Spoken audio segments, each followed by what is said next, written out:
Hello, everybody. Welcome to the stream. I just looked over and saw, damn, this music is pretty twerkable. You know? I have no response. I have no way to follow that up.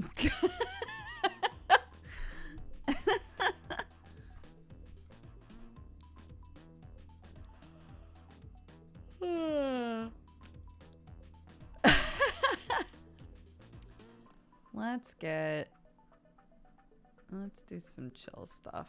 Let's get chill in here for just a moment. Hello, guys. Welcome to the stream. Ooh, we got harsh lighting today. Damn. It's that kind of day. It might be. It just might be. There's nothing wrong with that.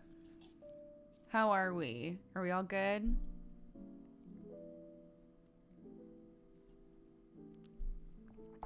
Yee. Very dynamic lighting, I know. How fun. Okay. Hello. Welcome in, everybody.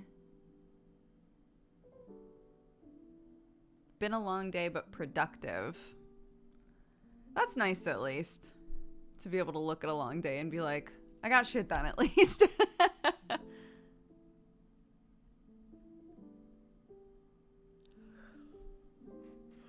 Is this the new camera? Nope, the cable still hasn't showed up for that. So, this is my webcam still. Yum.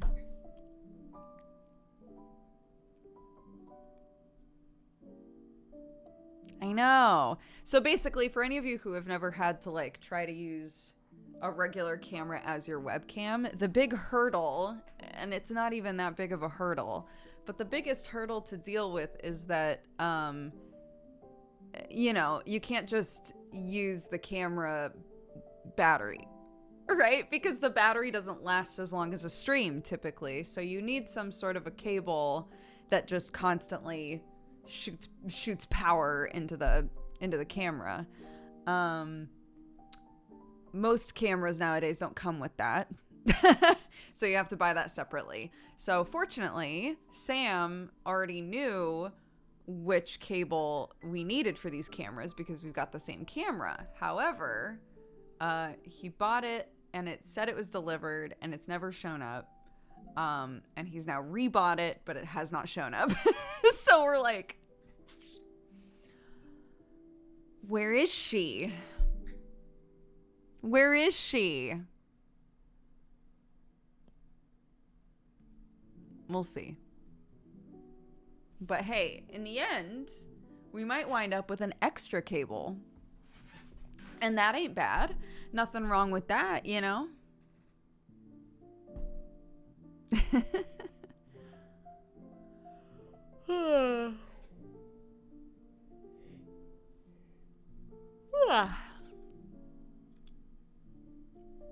USB-C?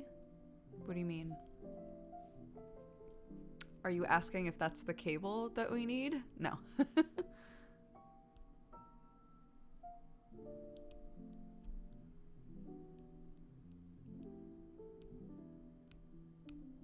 If it was, I'd have 1 million of those.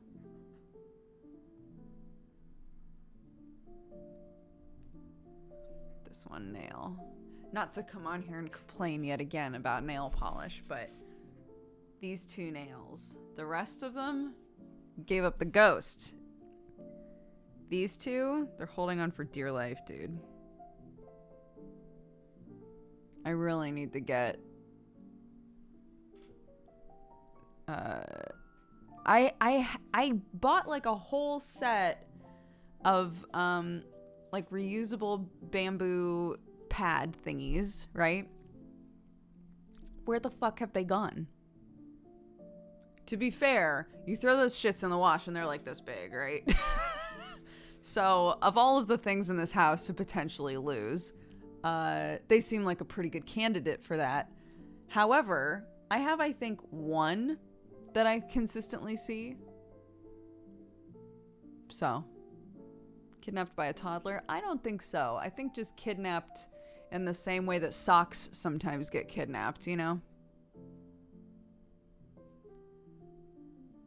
But they're smaller than socks. Oh my god, this morning, socks were such an issue this morning. So I washed all of Clark's school clothes in the bathtub last night because that's where we're at laundry-wise with things working in this house, right?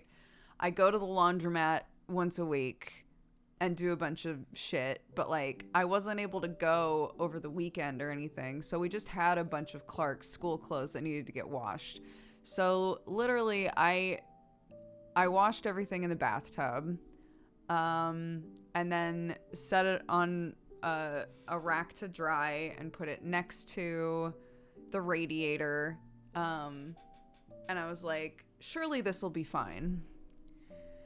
And this morning somehow the socks specifically were not dry. Cat pee? What do you mean? No, just water. Just water, guys. It's just water from the bathtub.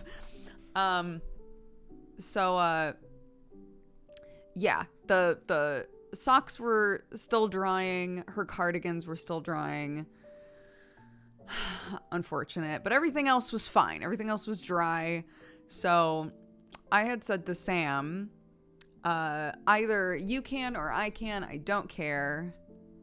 But one of us needs to iron these things because I washed them in the tub and wrung them out and now they're super fucking wrinkly, right? So Sam was like, got it.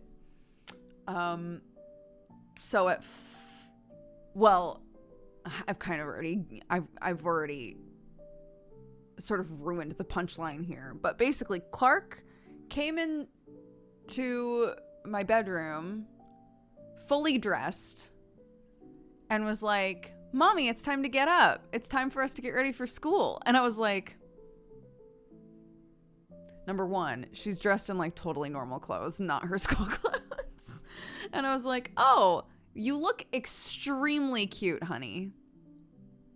You look very cute. These are not the clothes that you wear to school, though. And she was like, oh, that's right.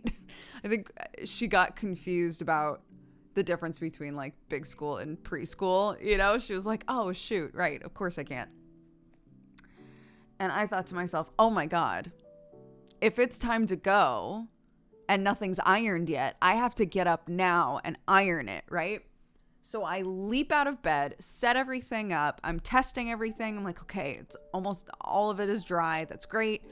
I set it all out. I iron all of it.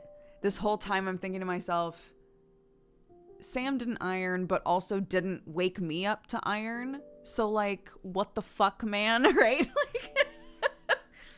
So like, neither of us were going to be able to iron this if my child hadn't come in here and kicked me in the eye. So, yeah, so I'm like ironing everything. I'm frantically getting dressed. I'm getting her dressed. And only then did I look at my phone and realize that it was 5:45 in the morning. And I was like, Clarky, why did you say that it was time to get up? And she was like, well, Mela, her clock, she was like, Mela wasn't lit up. And sometimes Mela turns green when it's wake up time. And then when wake up time is done, it turns off and there's no light. And I was like, that's totally fair. I really need to teach you what numbers to look for on Mela, honey. So this kid had gotten up, was like, singing Coco in her room, getting dressed, ready for school, woke me up. I got up. It's good logic. It totally makes sense. But there was a point where I was getting her dressed and I looked outside and I was like, fuck, it's dark. Is it this time of winter already where we're getting up at 7 something and it's dark outside? No. Mm-mm. So, Yeah, that was my morning. So I messaged Sam and I was like, hey, it's almost 6. I've done all of the ironing because our sweet cherub woke me up at 5:30. So, hey, should go to bed, maybe. And he was like, okay. Came upstairs. I had taken a shower by that point and stuff. I was like, well, fuck. It's 6 o'clock. I'm gonna shower. So yeah. This whole weekend was kind of wild. Saturday, it felt like we did so much stuff. She did so many things on Saturday. And then she came home with a tummy ache and didn't feel well and was refusing to eat. And we were like, ooh. Sunday morning, she vommed. And I was like, ooh. She was like, Mommy, I don't want to go to school on Monday. I was like, honey, if you're sick, we're not going to school on Monday. Of course not. And then, you know, like 2 hours later, she conked out, took a nap. 2 hours later, woke up, ate us out of house and home, was dancing around, singing songs, was completely fine. And I was like, kids are so fucking weird. What the hell? It was so weird. It was the strangest shit. I was like, I'm going to keep a close eye on her, but like... And Sam knew that she wasn't feeling well the night before as well. So, you know, Sam was up and we were doing things and Clark was like, I want to go to the store because we don't have crackers. And I was like, okay. I mean, I don't really want to go to the store. So, and she was like, that's fine. I'll take Daddy. Like she can drive, right? So she goes into Sam's office and is like, Daddy, we need crackers. Mommy doesn't want to go to the store. So you and I are going. And he was like, I'm in the middle of a dungeon. And she was like, Daddy, I need crackers. We're going to the store. And he was like, okay. It's like, just give me a minute. Keep in mind, anytime this sort of thing happens, we're always messaging each other. So he messaged me like, apparently I'm going to the store with Clark. And I was like, yeah, I tried to convince her that maybe we should order stuff instead because she wasn't feeling well and maybe we shouldn't leave the house. And then she said that she would just make you go with her. And he was like, okay, yeah, that tracks.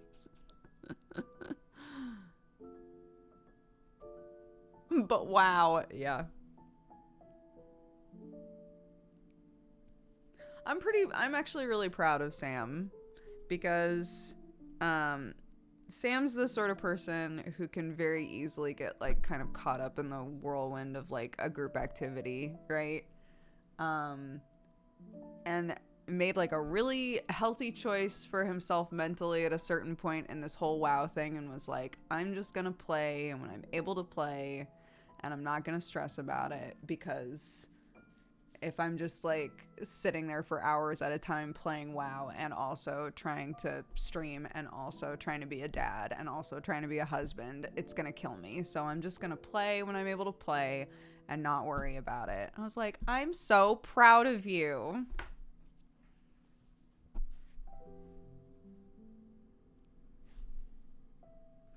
That emote. The FOMO can be tough. Totally. 100%. Yeah. What book is that? This? It's a new poetry book that I got that is so good. It's all poems and writings and reflections by a writer about the pandemic. And it's so good. It's by Trista Mateer. It's called Girl Isolated. I guess she's written 2 other ones that were really well received, but this was the one that was recommended to me because I haven't read any poetry in a while or like bought a poetry book, you know? It's very good, I think. Highly recommend if you like poetry. It talks a lot about like depression, isolation, like all of that sort of stuff. It has like a full kind of like trigger warning right at the beginning, which is nice, but yeah. It's very good. I like it.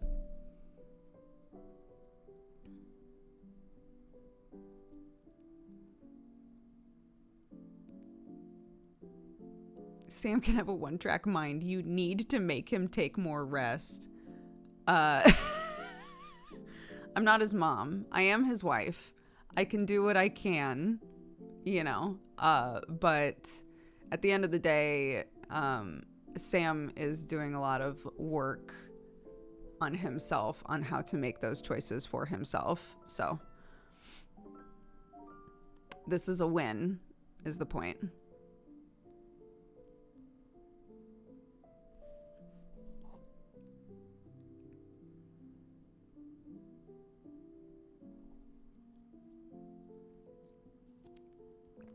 All the fun stuff. Depression and isolation. Yeah, you know, all of those things.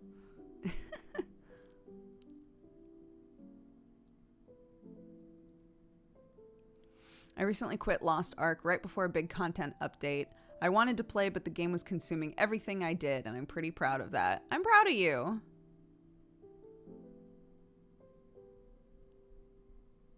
Yeah. Obviously, like, you know, feeling like, you know, being like super fixated on a game or sort of like addicted, so to speak, to a game. It's hard. It is hard because there's also a sunk cost fallacy there, right? Of like, but I've spent so much time on this game. You know, my friend Jason in high school, this poor dude was just absolutely tortured by WoW. Because one of his, like, I don't even remember what it was called because I don't play WoW, but like he had achieved so much in the game and was like, I have to walk away from this. Like, I have to. And is really glad that he did, but it took so long for him to be able to walk away from WoW because he had achieved so much and spent so much time in it. You know, I totally get that.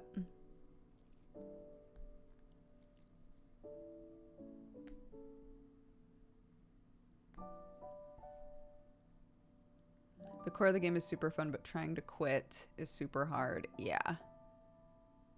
It also doesn't help if the game is your main way of socializing. Yes. I think that that's a huge issue with a lot of our friends, honestly, is like especially when they do big group things, like that's a time for all of them to spend time together. And if you're experiencing a lot of like general loneliness in your day-to-day life and you make the conscious decision not to play the game with everyone, it feels like you're also saying, I'm just gonna let myself be lonely, you know? It's a more nuanced choice to make than I think people realize if they don't do a lot of gaming or don't do a lot of like social gaming, you know?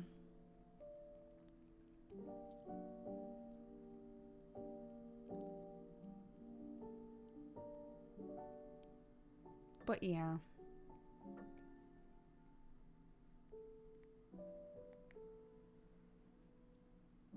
I'm gonna get it off of this nail. I'm gonna do it by hook or by crook, dude.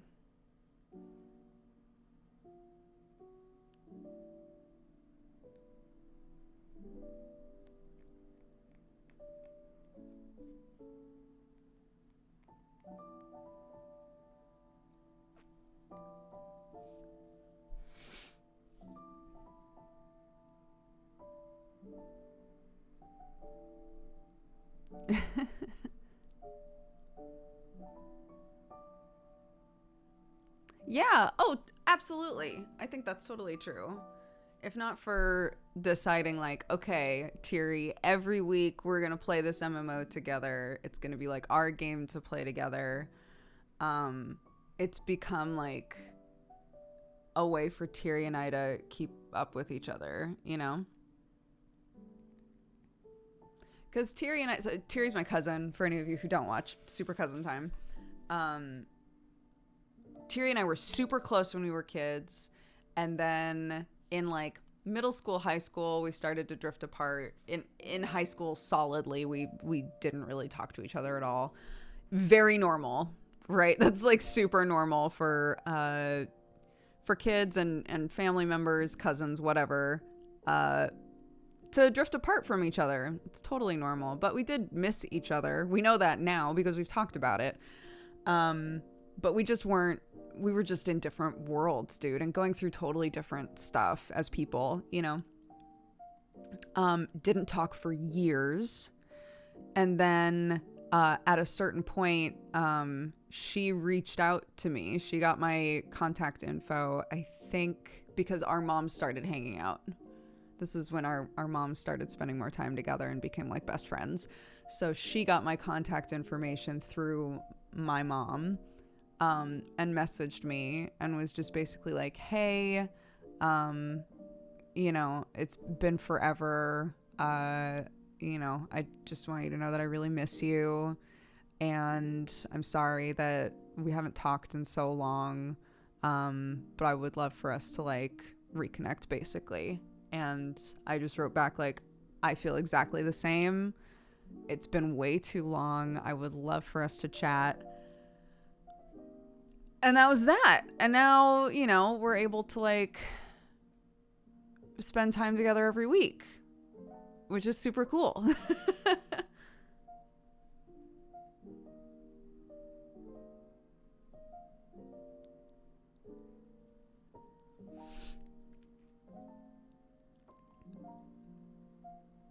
Thank you, Noon.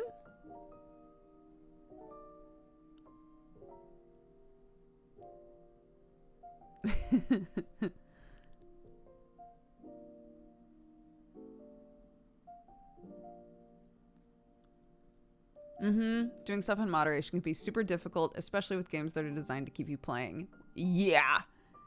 Yes.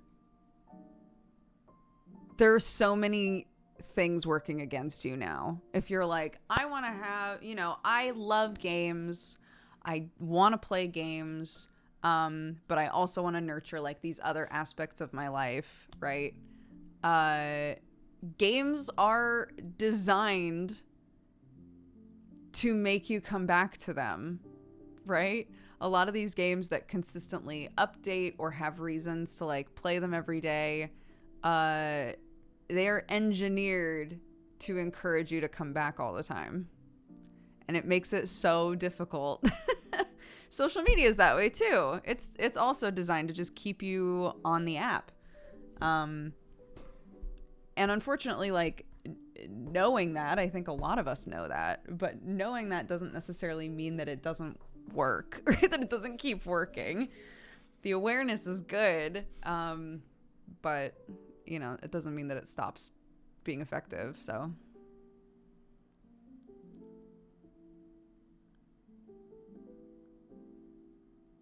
So yeah, if you have even remotely an addictive personality, it really can feel like it's preying on you for sure. I'm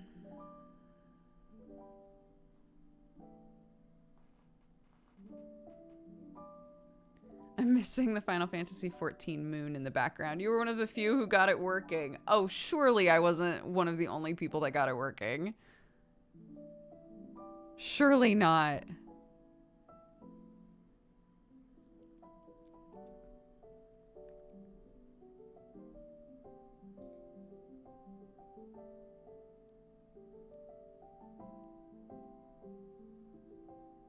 I do like that thing though. I wouldn't put it, I made the mistake of putting it somewhere. I put it right next to a stack of games. So if I like grabbed a game, the whole stack would fall over and knock it down. So I just stopped fixing it.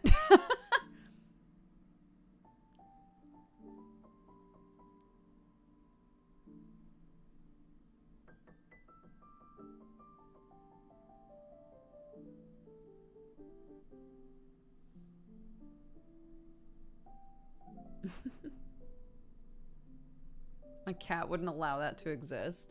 It's not in cat range, fortunately, but... Okay. So today we're going to start off chill because There's a couple games this week that we're planning to play that are not chill at all. So we're starting off chill. Witchy Life Story is the name of the game that we're gonna do today. It's like a visual novel crafting game. It looks very cute. Should be chill, unless it's gonna like pull something weird on us.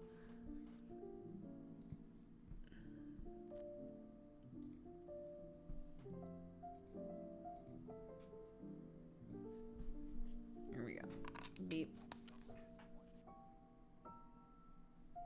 Sick.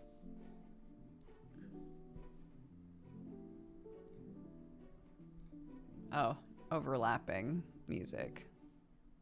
There we go. There we go.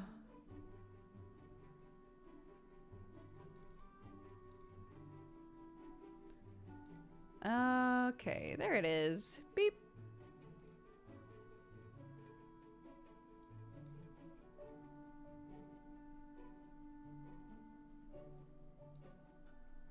Okay, that's better.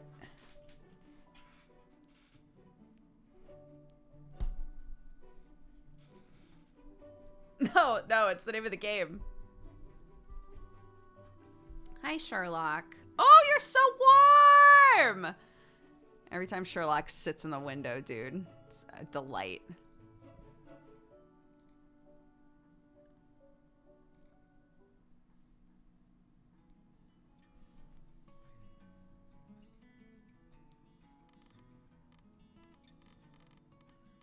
It's nice that there's a scale. It feels pretty rare.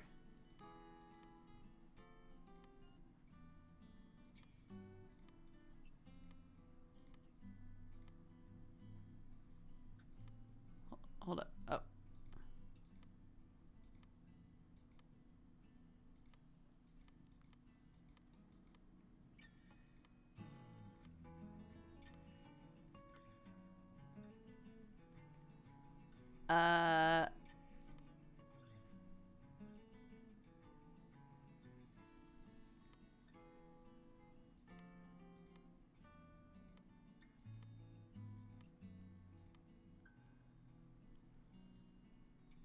Yep, that looks about right.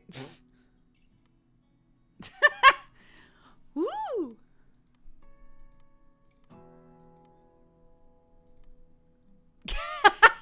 That's it. That's the one. Those are they.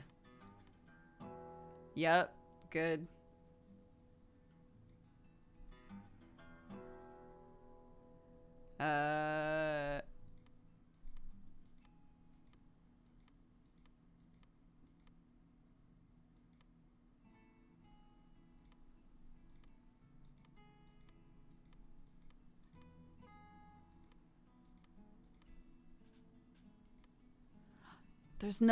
There's no lipless option.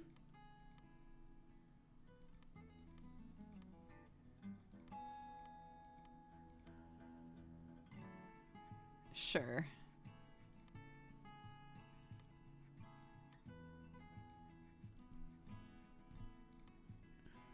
I don't have freckles. Features. Oh, no lips. Aha! We got there in the end. Why isn't that in the face section? Here we go. Now the mouth can feel truly cursed.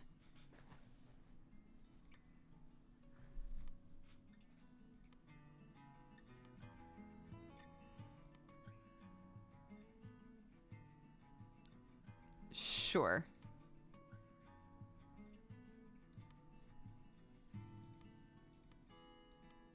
Oh, I love freckles. I wish. Not this guy, though.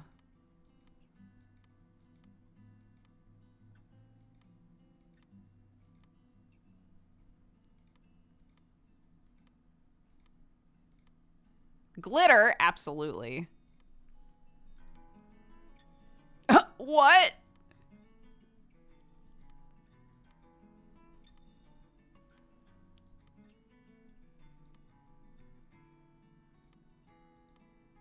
Wait, these outfits are so cute.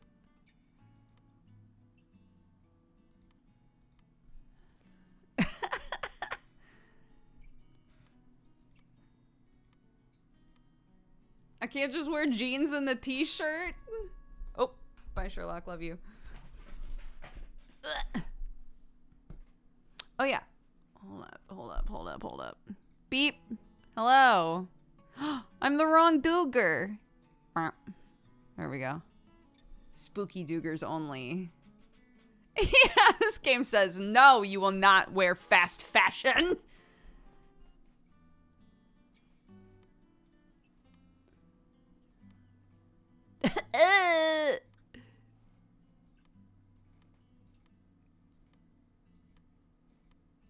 Oh my god. Oh my god. Yes.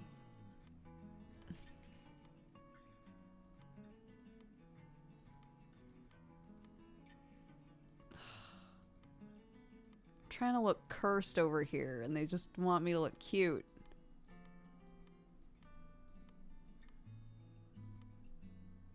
Edgy earrings. Okay, let's see.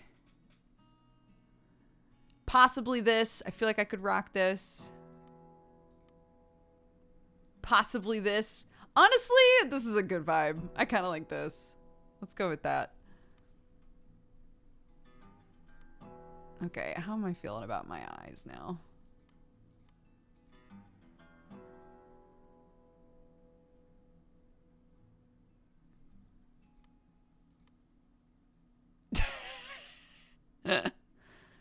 Okay. Sure. Duger. Von Teasel?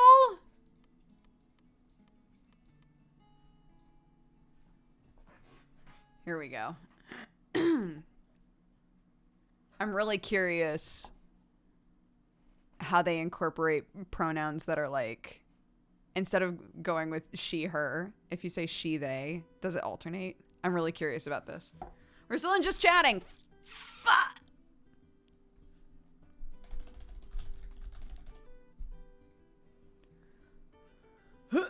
Okay. My name is Duger von Teasel. I'm 18 years old, and I have a crow familiar named Ramsey. I dislike listening to my gran and people and drama. I like my familiar Ramsey, witchcraft, and just being me. Everyone in my family thinks I'm hopeless, which is why they sent me here, to the village of Flora, to prove I'm worthy of having the Von Teasel family name or whatever. Honestly, I wasn't listening all that much when my gran told me.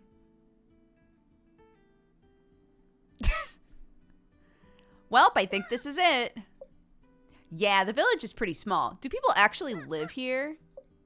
We need to go to the town hall. Right, Gran said something about that. Whatever. It was there. Well, I guess it was Gran's choice to send me here. The rest of my family just wanted to disown me? What the fuck did I do? Either way, I'm here, aren't I? Isn't that enough? When they could have just let me do my own thing. But no. So I acted out a little, and they deserved it. And don't tell me you didn't think it was a little funny. I needed to get my frustrations out somehow. No, Duger, that's not how you hold an Duger, why don't you wear the traditional Von Teasel garb? A Von Teasel should speak like that. Are you sure they're really a Von Teasel? Maybe someone switched them at I know, it's better not to give them any mind. And they're not even here to say things. But they're still gonna judge me at the end of it all. Let's head to the town hall. The mayor's supposed to be expecting us or whatever.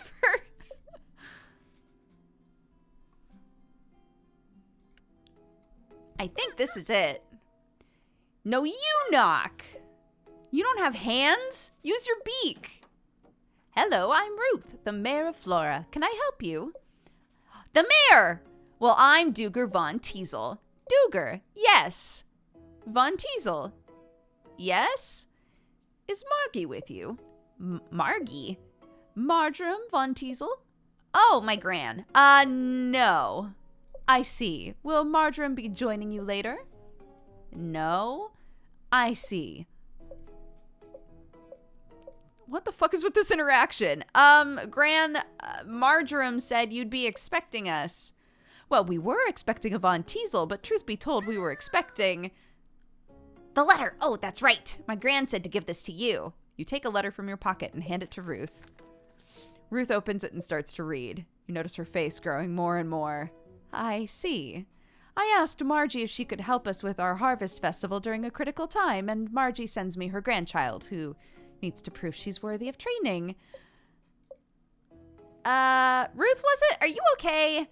I'm sorry, pardon me. I lost focus for a minute. Are you sure? I just should have expected something like this is all. So, you're in trouble. Just a little. But you do know what you're doing. Yes? For the most part. It's more of whether I want to do what I know I should be doing. Then tell me, Duger, was it? Why do you need to prove you're worthy of training? Shouldn't you be finishing your training at your age? I guess. I think it's time for my morning nap. I see. The mayor skims over the letter. I like how the writers were like, you are unlikable. You're an unlikable character. This letter also mentioned something about a magazine. Magazine? My Gran mentioned a magazine? Why did Gran have to mention the magazine? Covenpolitan? That sounds familiar now that I think about it. That's right, a witchcraft tips magazine. We have a villager who's an ardent reader. Do you now? Just your luck. It was all a big joke, really. No harm was really intended. Though I guess the mushroom tea weed cleansing pushed it a little too far. But I wrote all the spells under an alias, Avon Elset. So it's not like readers knew it was a Von Teasel witch. My Gran shouldn't have been snooping through my grimoire in the first place. Or rather, Avon Elset's grimoire, even though the whole thing was made up. Of course, of course. So we shouldn't expect any of the same shenanigans. No! And did your grandmother explain what you'd be doing in Flora? Helping out with a festival or something, right? I kind of only half listened. We're hosting our annual harvest festival, the Floralia Festival, in 2 weeks. As you know, harvest festivals are held to bless our villages and lands with prosperity and abundance. However, for the past more than several years, I'm afraid our harvest festival has been lacking, and thus, Flora has grown smaller and smaller. This year is looking to follow the same pattern. It's why I reached out to Marjoram. I feel like all our energies are just off somehow. I was hoping she could help us with our festival, but you got me instead. Perhaps this task means Marjoram trusts you. It seems odd she'd send her grandchild to complete such a task if she didn't. More like she wanted to distance me and the family.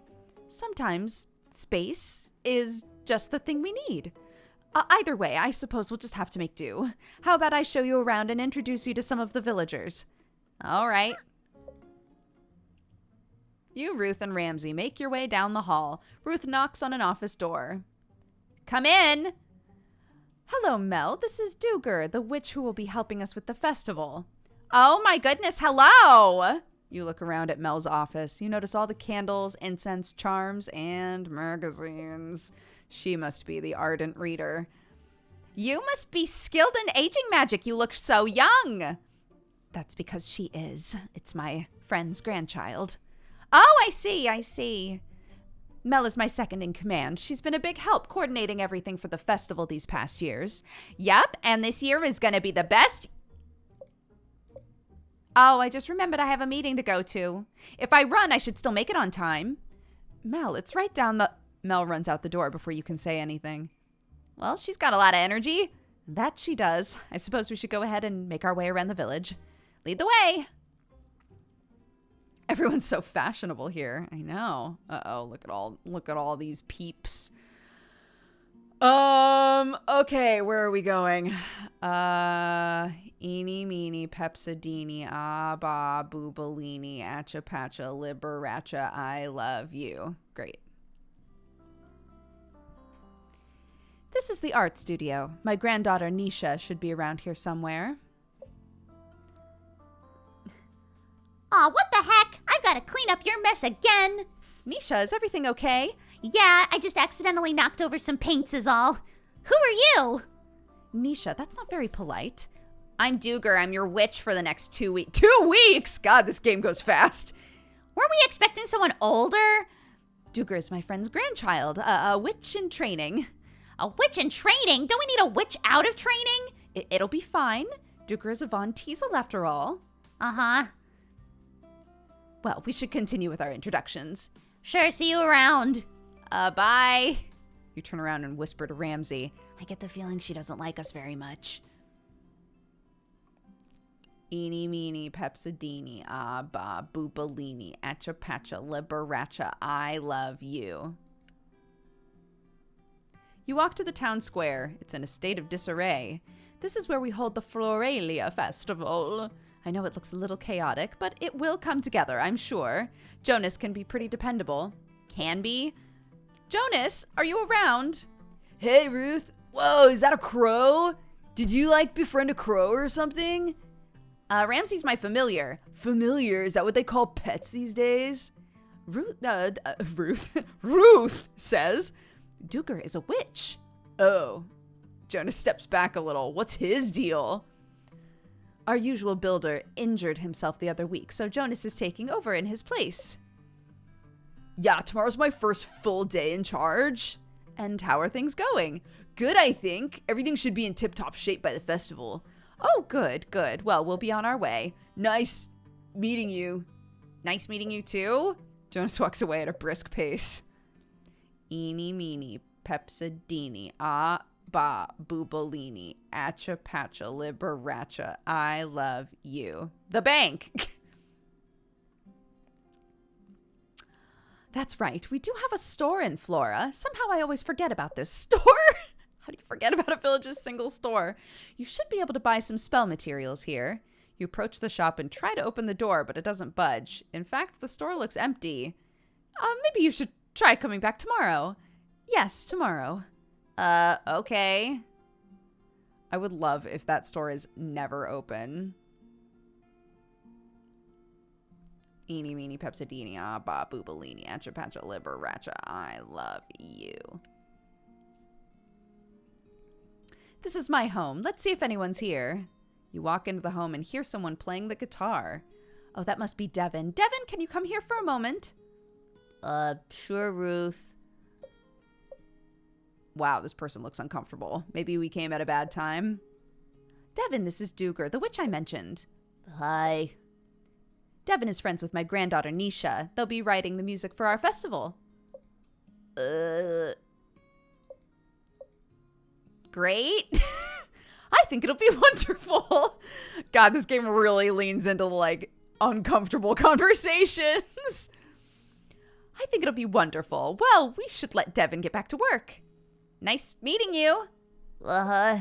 Devin shuffles their way back upstairs. Bye, Devin. Okay, just this guy left. You approach a cafe. Let's see if Jean's around. Hey, Mare. How can I help you?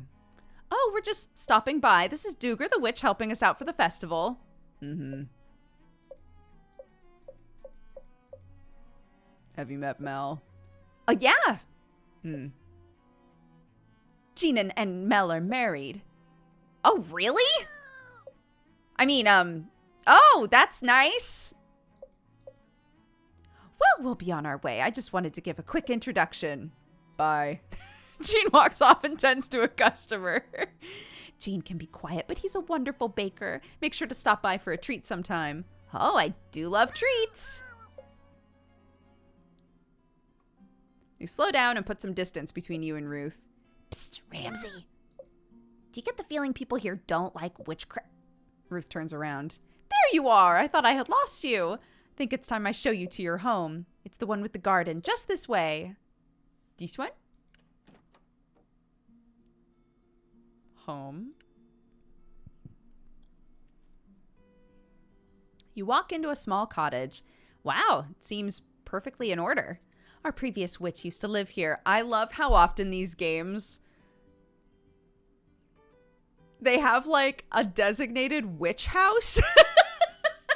All of the games that are you're a witch in a sleepy little village and you're gonna help them make potions and things. It's always oh yeah, our last witch lived in this house. This is our witch house. Every town has one. I'm not entirely sure who maintained it, but hopefully it's to your liking. It'll do. Seems like all the basics are here. Make sure to check your mailbox in the morning. That's how we send in our orders. The garden is just through that door. You'll find all the gardening equipment you need out there. And then there's your wardrobe and bed. There's also the moon altar, the last witch setup. She used to decorate it with items she found around Flora. I think that's everything. We are glad you're here to help us. I'm afraid our village tour has tired me out, so I should let you get settled. Tomorrow's your first day on the job. Sure. Thanks for the tour. Of course. Goodbye now. Yeah, all those introductions were awkward. Ugh, why did Gran do this to me? They don't want me here, and I don't want to be here. Getting disowned would have been so much easier. Oh my god. There's got to be a way to get out of this. Think, Duger, think. Wait, I've got it. There's a calendar here, right? Let's take a look. Calendar. Okay, this is it. See, there's a full moon on the 8th. We just need to be as perfect as we possibly can until then. Then, on the full moon, we'll perform a ritual that'll solve all of their problems or whatever right then and there. Cheating? How's that cheating? It's called efficiency. Do you really want to be stuck here for 2 weeks? I didn't think so. Do I really want to go back home, though? I don't know. But we need to get out of here first. The rest we can figure out later. Yeah, I guess it's time to get some rest. I'm going to need it for tomorrow.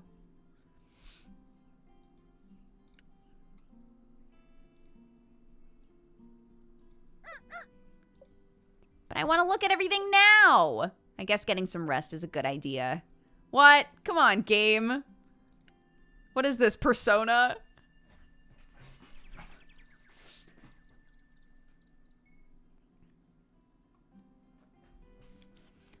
Is it morning already? I have work to do? Oh no, I thought that was a bad dream. Well, maybe if you didn't remind me, I could have stayed in my ignorant bliss, thanks. I guess I should get to these orders, get them over and done with. The sooner we're out of here, the better. At least we only have 1 week of this, and then we could just use the power of the full moon to do the rest. A 2-week task done in a week. And then, goodbye Flora, hello rest, and relaxation. Yeah, I'll go check my mail.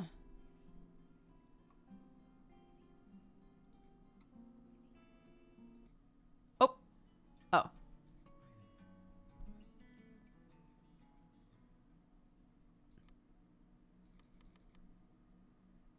Okay. I'm never clicking my wardrobe again if this is how long it takes for it to load. Okay, let's see. My mail. Dear Duger, I'm sure it's... Oh. What do we have here? Looks like our first request is from Ruth the Mayor. Let's see what intentions and associations we can pull from her letter. Intentions and associations. I'm sure it's something to worry about. I've been feeling a little detached from everyone recently. I've especially felt disconnected from the festival. I do still care, but who knows? Maybe some incense could help me work through this. Detached from everyone. Disconnected. Looks like Ruth needs some relationship-focused incense, with a pink ingredient and another one associated with Pluto. Gran always blows things out of proportion. Fine, I'll quit complaining and keep reading, geez. It's Mel and I's anniversary soon. Mel likes magic. She sure does. Perhaps a potion that could help us celebrate our current and future happiness together would be a good gift. Anniversaries. Celebrate our current and future happiness. I hope I'm not bothering you. Could you craft some incense that attracts positive energy? Something that promotes tranquility, maybe happiness too. Okay. Yeah, none of these seem too complicated. I guess it's time to gather materials and ingredients. We can go to the general store to purchase bottles and stuff, or gather ingredients from the garden. Which one do you think we should do first? I should open my grimoire first? Yeah, I'll make a habit of checking my inventory and my active orders. Ugh. Press G to open your grimoire. I would love to. Flip through the pages or use the tabs to go to different sections. Okay. I have nothing in my inventory.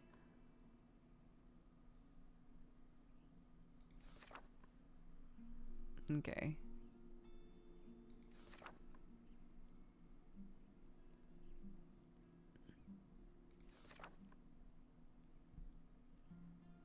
Interesting.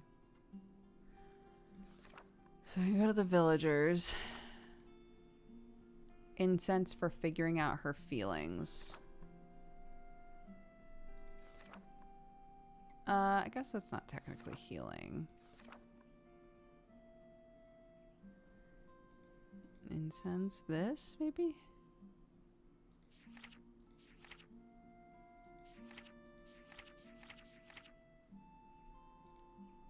Jean needs a potion. Devin needs some positive, peaceful incense. Okay.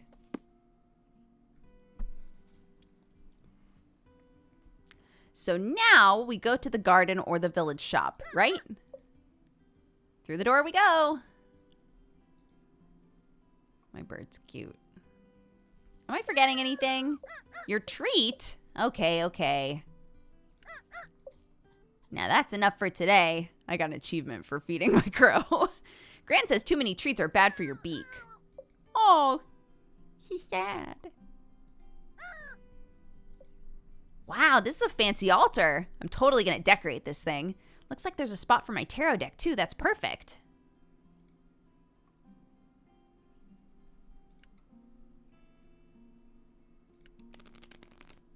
One card. Let's go. Temperance. Harmony, tempering, bringing together, growth.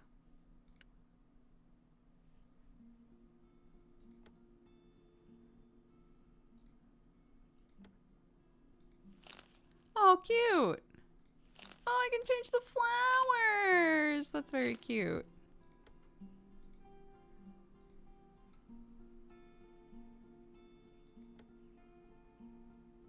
Oh, interesting.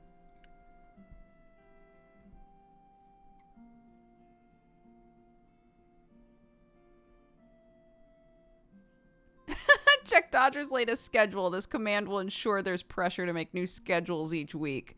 Wow.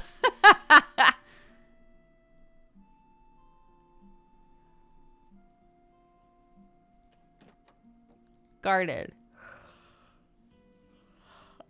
Honestly, it's a little creepy how well maintained this garden is. Do they really not know who did it? Yeah, I know, it's my problem now regardless. Gotta pick, water, and weed everything. At least it seems like we've got a compost bin, so we can probably use that to turn weeds into fertilizer. Should help the plants grow a little faster. Yay, gardening. Use the gardening tools to tend to your garden. Harvest the flowers and herbs with the shears. Make sure to water them after you harvest to ensure they bloom the next day. Though the rose, lavender, rosemary, and chamomile take an extra day. You can also pull the weeds while using the gardening gloves. Weeds can then be turned into fertilizer at the compost bin. Fertilizer helps the plants in your garden grow faster.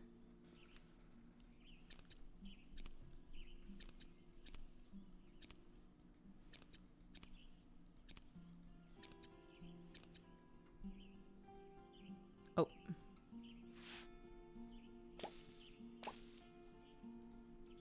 Give me them weeds.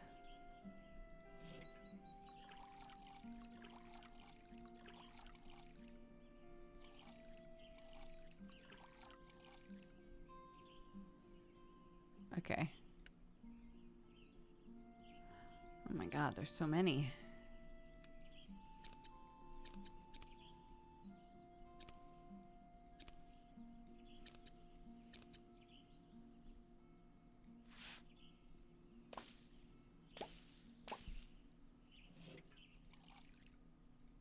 Ooh.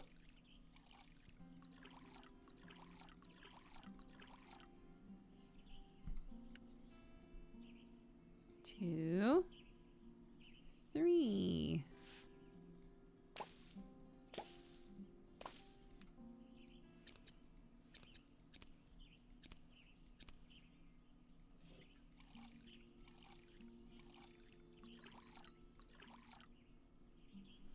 Okay.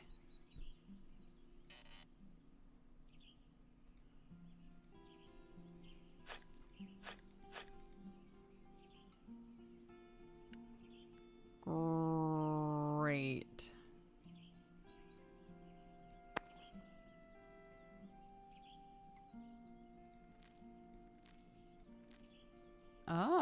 Interesting. So then I can clip them again? Oh, I see. Interesting. Okay. Okay. Gardening done. To the general store now? Yeah, let's go. I wish gardening was that easy. I know, dude. Hi, who are you? Hello, my name is... Himina? Jamina? My name is Jimmy. You must be Duger, the new witch. I knew it was a good idea to keep my old stock around. No good throwing things away someone someday might buy. I also carry antiques at a premium price. My daughter sends them to me when she's off on her travels. She always says she'll visit with her girlfriend, but we'll see. You know what? I'm suddenly feeling very generous. Take some of this resin and these bottles, vials, and sachets free of charge. Though promise me next time you come to the shop you'll buy one of the antiques. No one here has an appreciation for old things. But now it's time for my mid-morning tea. I must close the shop. Enjoy the supplies. Oh, okay. That was quick. Yeah, that shopkeeper was pretty generous. Did you see the price tag on those antiques? I hope she was kidding about having to buy them. Anyway, looks like I've got everything to start cranking out spells. Let's get back inside and check out the crafting altar. Okie dokie.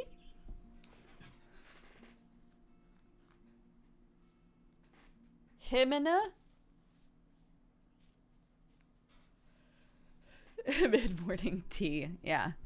Actual small town. Okay, I've got some flowers, herbs, bottles, vials, and, other stuff for base materials. So let's craft some spells. Of course, I don't know what spells, but I'm sure I can figure it out from the info in my grimoire. Pretty sure it said what plants match which associations, so let's open it up and go from there. Open your grimoire, go to the Orders tab to see the current orders. Click a character portrait to pin their order. Go to the plant section to match the symbols from the orders to plants. Click the chest of drawers to view your available plant ingredients. There should be 3 plant ingredients total. Make sure to check the type of spell the villager wants. You can see what base material matches what spell type in the recipe section. Click the base materials on the altar to cycle through the ones you have in your inventory. Once you think you have the right ingredients and base material, click the cauldron to craft the spell. Okay. Orders. Pin. Pin it. Okay, great. Plants. Inventory. Oh.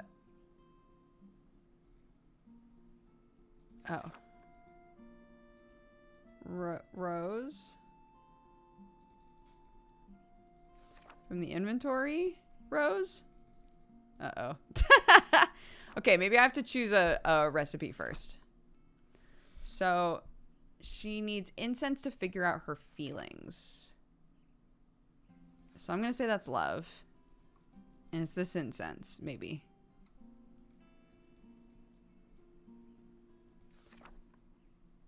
Oh, Lord.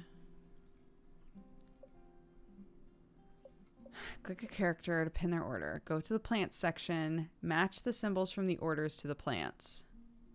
Right. Click the chest of drawers to view your available plant ingredients. There should be 3 plant ingredients total.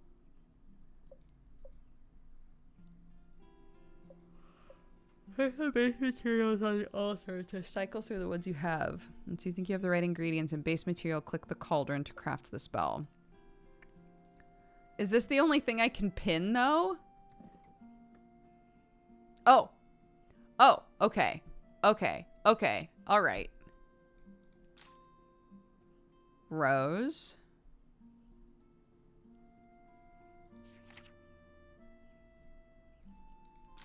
Hollyhock. And allium.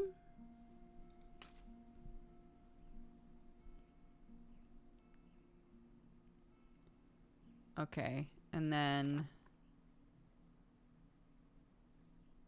a bowl, and then a bowl.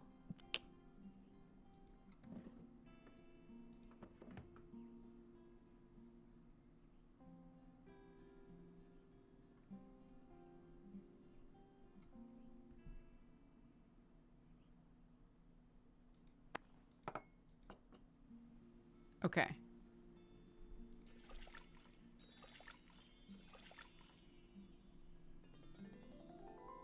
Yay! Oops. No, I do want to make other things. Yes. Yes. Yes. I got it. I got it. Okay. I get it now. All right. Next order. Spell done. Okay. Potion for his anniversary. A love potion. Yeah.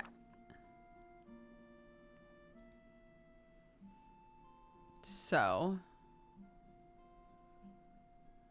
I mean, heart is rose. So, roses again. Calendula. And hollyhock. Damn. Hollyhock and rose. Maybe they're just both involved in love potions. Maybe that's why. And then it's a potion. So it needs to be a bottle. Beep. Okay.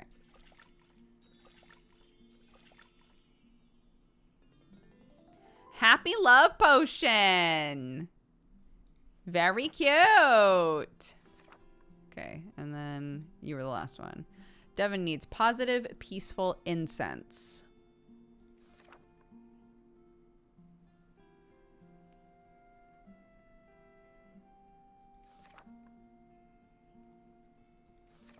Protection? There's a shield there. That screams protection to me.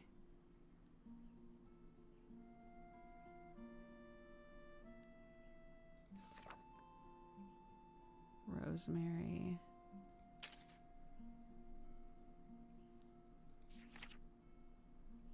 Pea flower. Yarrow. And it's incense. Let's try this.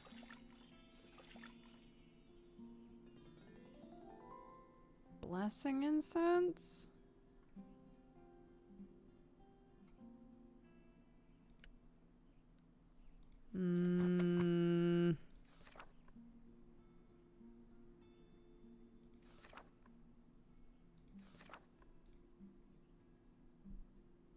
Positive, peaceful.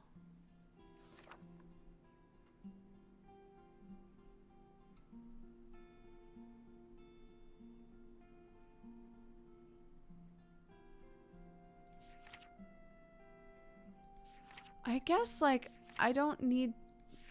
It's not really about, like, looking at the recipe, is it? It's matching these up with whatever type of thing they're looking for. And then it fills it in here. So that has to be the right one, regardless. All done.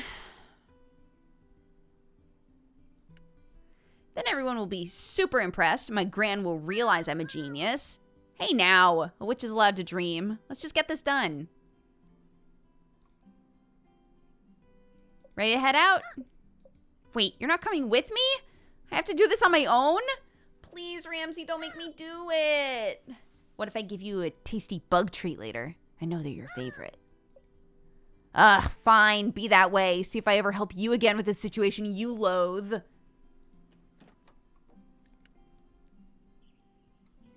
Stupid Ramsey. I'll have to make him a special snack. I don't want to talk to people, but I guess I will now. Ugh. Put on your social face, Teasel. You can do this.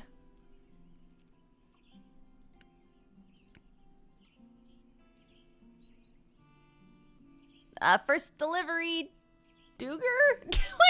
I'm talking to myself. I was like, is that a typo? First delivery, Duger, you've got this. You walk up and knock on the door. Duger, good to see you. How can I help you? I've got your order. 1 batch of reconnection incense, handmade by yours truly.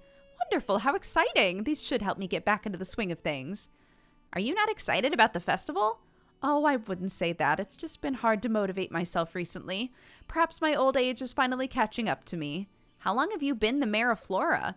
Oh, maybe 40 or so odd years now. 40 years? It does sound like a long time when you put it that way. You must be like the best mayor ever to get elected for 40 years straight. I don't know about that. Mostly I ran uncontested. Flora's a small village, so there aren't many people vying for my position.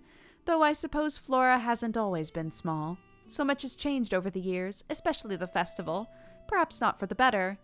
Sorry, you don't want to hear the grumbles of an old lady. No worries. I'm used to grumbling old ladies. I've got some revenge magic. I've got some revenge magic, but only if you need it. Your grandmother warned me about your little experiments, you know. Of course she did. Grandmothers. We're the ones that ruin all the fun. Does that mean a grandmother shouldn't be in charge of the festival? That's a good question. Young people like you give us oldies energy, though. We've got to do our best to keep up. I love the festival because of the energy of everyone coming together toward a common goal. Not that everyone isn't working hard now. I know they are, but somehow it doesn't feel the same. Well, for me, at least. Oof, here I go again with my grumbles. Wait, were you only excited for the festival because other people were excited about the festival? I wouldn't say that's entirely true. That would mean you were never really excited about the festival. Well, hold on a second. It's part of my job as mayor to make sure others are excited. Not just, I think I know why you've run uncontested all these years. Being mayor is annoying. Having to keep everyone happy to make sure you're happy, that's exhausting. Ruth? It's that same expression from yesterday.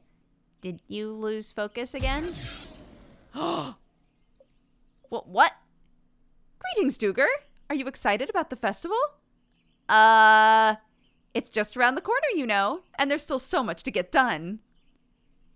What's going on? I do hope you enjoy your stay in Flora. We're so happy to have your assistance during this time. I must get back to my mayoral duties if you don't mind. Have a lovely rest of your day. Ruth subtly but definitely pushes you out the door. Is this usually what happens on deliveries? My gran did not prepare me for this. Oh no, she's short-circuited, dude. What is that smell? You approach the door to Jean's home and see the door slightly ajar with smoke coming out. Oh no, Jean, are you in there? My first day on the job and my client might be burning to death. But at least it's not my fault. Oh, Jean is in there. I've got to get him out. Hang on, Jean. I'm coming. You run into the house and see Jean covering his mouth as he tries to fan out the smoke with a towel. Let me get the windows. You run around opening all the windows. Once opened, the smoke quickly dissipates from the house. What happened? Are you okay? Jean looks down at a baking sheet full of burnt something. Oh, I see. Well, I've got your potion. Jean, maybe ignoring you, starts cleaning up the burnt mess. I guess I'll just leave this on the counter. I'll take that as a yes. You put the potion on the counter and take a peek at Jean. He looks very angry. Maybe chatting will help take his mind off things? So, it's your anniversary. Do you have any fun plans? How long have you been... Please leave. Uh-huh. Now. Oh, okay. He's mean. My other delivery was so much better. At least there's only one more left.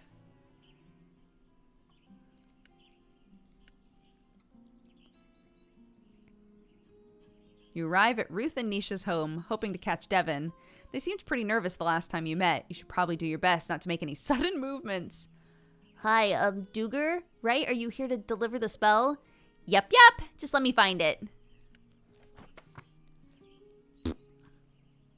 Thanks. I hope Ruth and Nisha like them. They seem to be more talkative today than yesterday. You wonder why. Back home, my family used these to cleanse our house once a season. It's a little ritual we do, but I've always liked it. You have a witch back in your village? Yeah, he's been around for ages. Everyone in the village loves him. Though, I think our village is a little more open to magic than Flora. Not that that's a bad thing. Yeah, I can't tell if folks are happy to have me here or not. Their welcoming was a little odd. Though I guess I wasn't exactly what they asked for. I'm sure they are. Sorry, I didn't mean to upset you. Huh? I'm not upset. You're not? Nah, not at all. What they think isn't my problem. That's big dick. I love that. Oh, what? You aren't worried about what other people think? Not really. Is that a good or a bad thing? Who cares? I'm a little jealous, even with your quirks. Quirks? You seem like a very secure person. I enjoy being me. You must feel lonely not knowing anyone here. I have Ramsey. And your grandmother sent you here without telling you the truth. Wait, how do you know about that? Also, the pressure of not failing so you can complete your training. It must be a lot to deal with. News travels too fast in a small village. Is this what it's normally like talking to other people? I suddenly feel very heavy. Oh no, I did it again, didn't I? Nisha says I have a way of reaching into people's Souls and crushing them? Devin, sweetheart. No. Is this witchcraft? No, it's just me projecting my anxieties. I'm sorry. Wait, does this mean you are nervous? Only because you made... Because I'm nervous too. Nisha didn't tell me anything about having to compose the music for the festival. I just thought she wanted to hang out all summer when she asked me to come here. And when I confronted her about it, she just said, oops, and thought she mentioned it. She what? Let's curse her. I have just the thing. It involves taking fingernails. No curses. Everything's fine. We already talked about it. I wasn't happy at first, but you know Nish. Well, actually, I guess you don't. If you did, you'd know she tends not to think things through. Your choice. But from what I've heard, friends aren't supposed to do stuff like that. I mean, if I didn't want to perform at the festival, I wouldn't. But yeah, her methods can be a bit much. And performing in front of people kind of makes me... Uh-oh. Devin's starting to look like they did yesterday. Time for an emergency subject change. How long have you and Nisha been friends? Oh, she was one of the first people I met at school. In a way. In a way? I would find these drawings slid under my door every morning, and eventually I put two and two together and realized it was mornings after I'd been practicing my music. And so one night I stayed up and I waited for the drawing and I caught Nisha in the act. She'd been making drawings inspired by whatever I was playing at the time. She was embarrassed when I caught her, but as soon as we started talking, it was like we'd always known each other. Wow.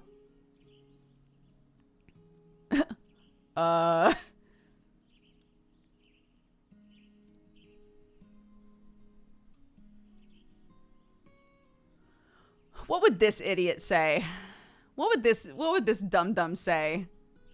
Because I'm like, obviously, me in real life, I wouldn't be like, wow, sounds like she's in love with you. You know? But like, this bitch is dumb though.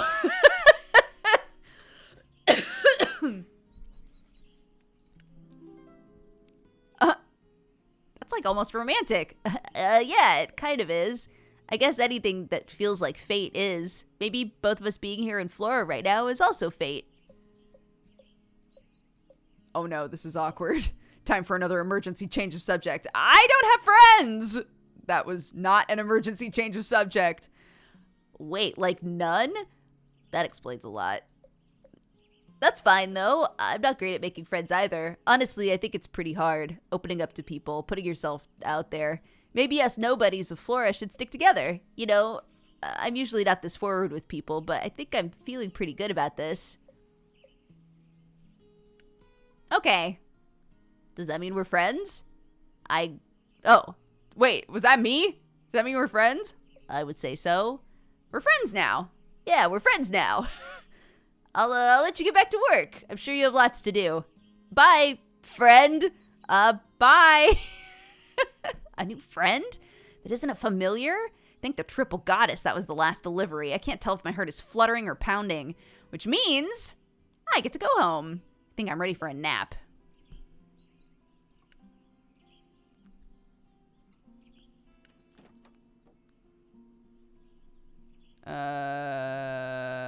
I want to go home and sleep. I'm home. Delivery's complete. I'm exhausted. How was my first day? I've decided people are weird. Well, yeah, I'm trying, but this whole fitting in thing is hard. I guess everyone seemed friendly, except that Gene guy. He kicked me out of his house, and before you ask, no, I did not set it nearly on fire. He did.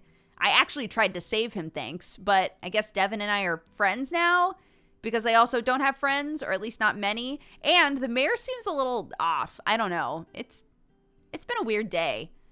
I think I just want to go to sleep now. Yeah, just gotta keep it up till the full moon, and then all will be sorted. Ba, ba, ba, ba, ba. End of the day.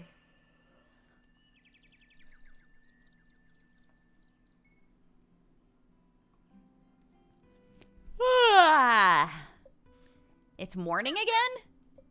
And we have more orders? Looks like we've got another full day ahead of us. I guess we better get started. But before we do, I have to take a quick break. BRB.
Okay, hello. Ugh. Everyone stretch.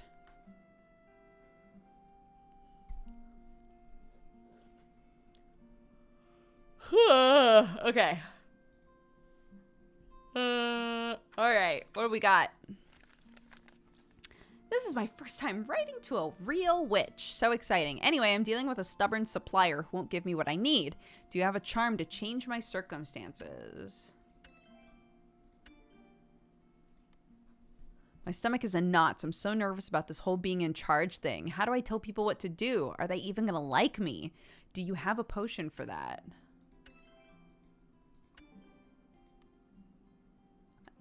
I'm working on that art piece for the festival. I'm trying to look into my inner outer self for the spark, if you know what I mean. What do you say about helping me achieve my artistic greatness with a potion?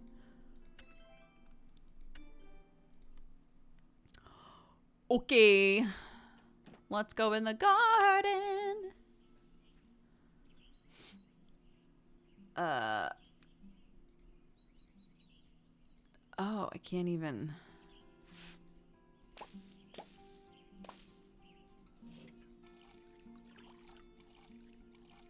I thought it was one day. I thought that's what it said.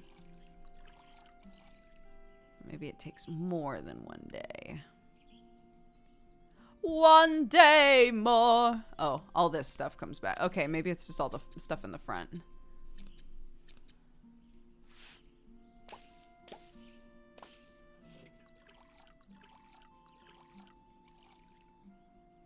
Come on.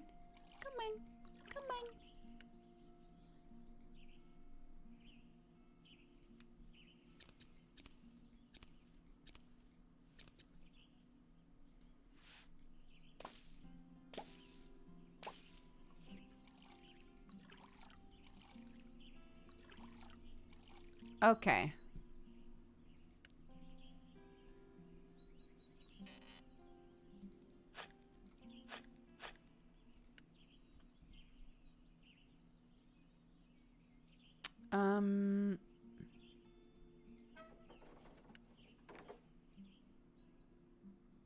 It looks like Ramsey's trying to get my attention. Maybe I should talk to him.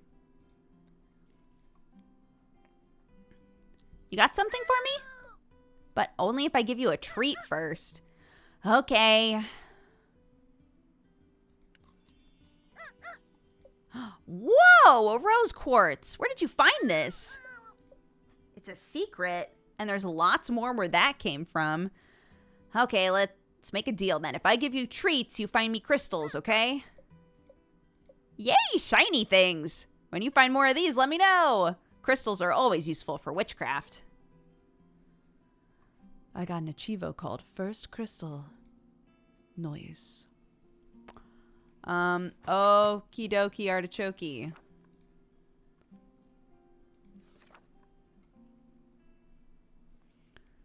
Rosemary. Geranium.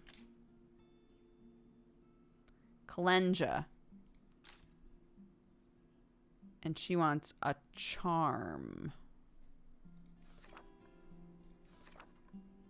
Bag for charms. Okay.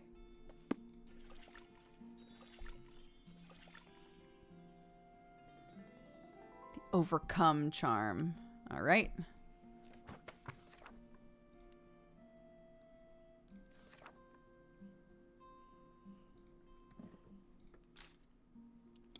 So it's less like, it felt at first like kind of puzzly, but it's not really puzzly, this game.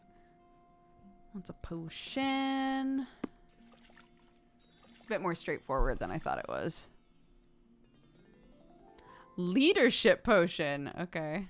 These are all very targeted. Chamomile.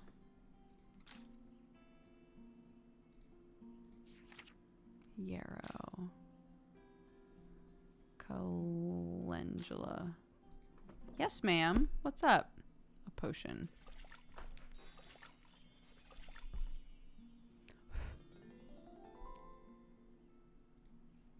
Okay, I'm finished.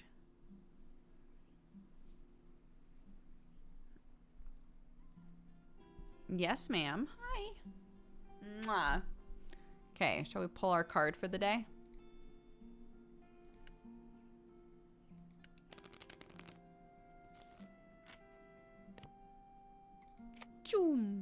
Judgment. Self-awareness, resurrection, maturity, and rite of passage.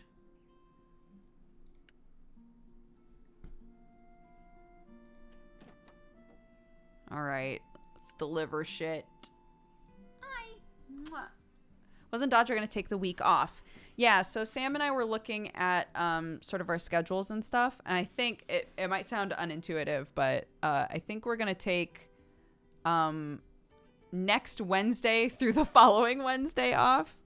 So that will be the 12th through the 19th, I think is the plan. Hi. What's going on? The Wednesday coming? No, because that would be in 2 days. We're here this week and half of next week, basically. Okay. All right, I'm leaving. Bye. Should check in on my deliveries from yesterday, but I already helped them. Just to do it? But I didn't give them anything weird. It's just nice. Ugh, fine. I'm going. Oh my god. That never happens. A game where you deliver stuff and the game's like, you should check in on the people you delivered stuff to. Never, ever. Not only do I need to make deliveries, but I also have to check in on yesterday's deliveries.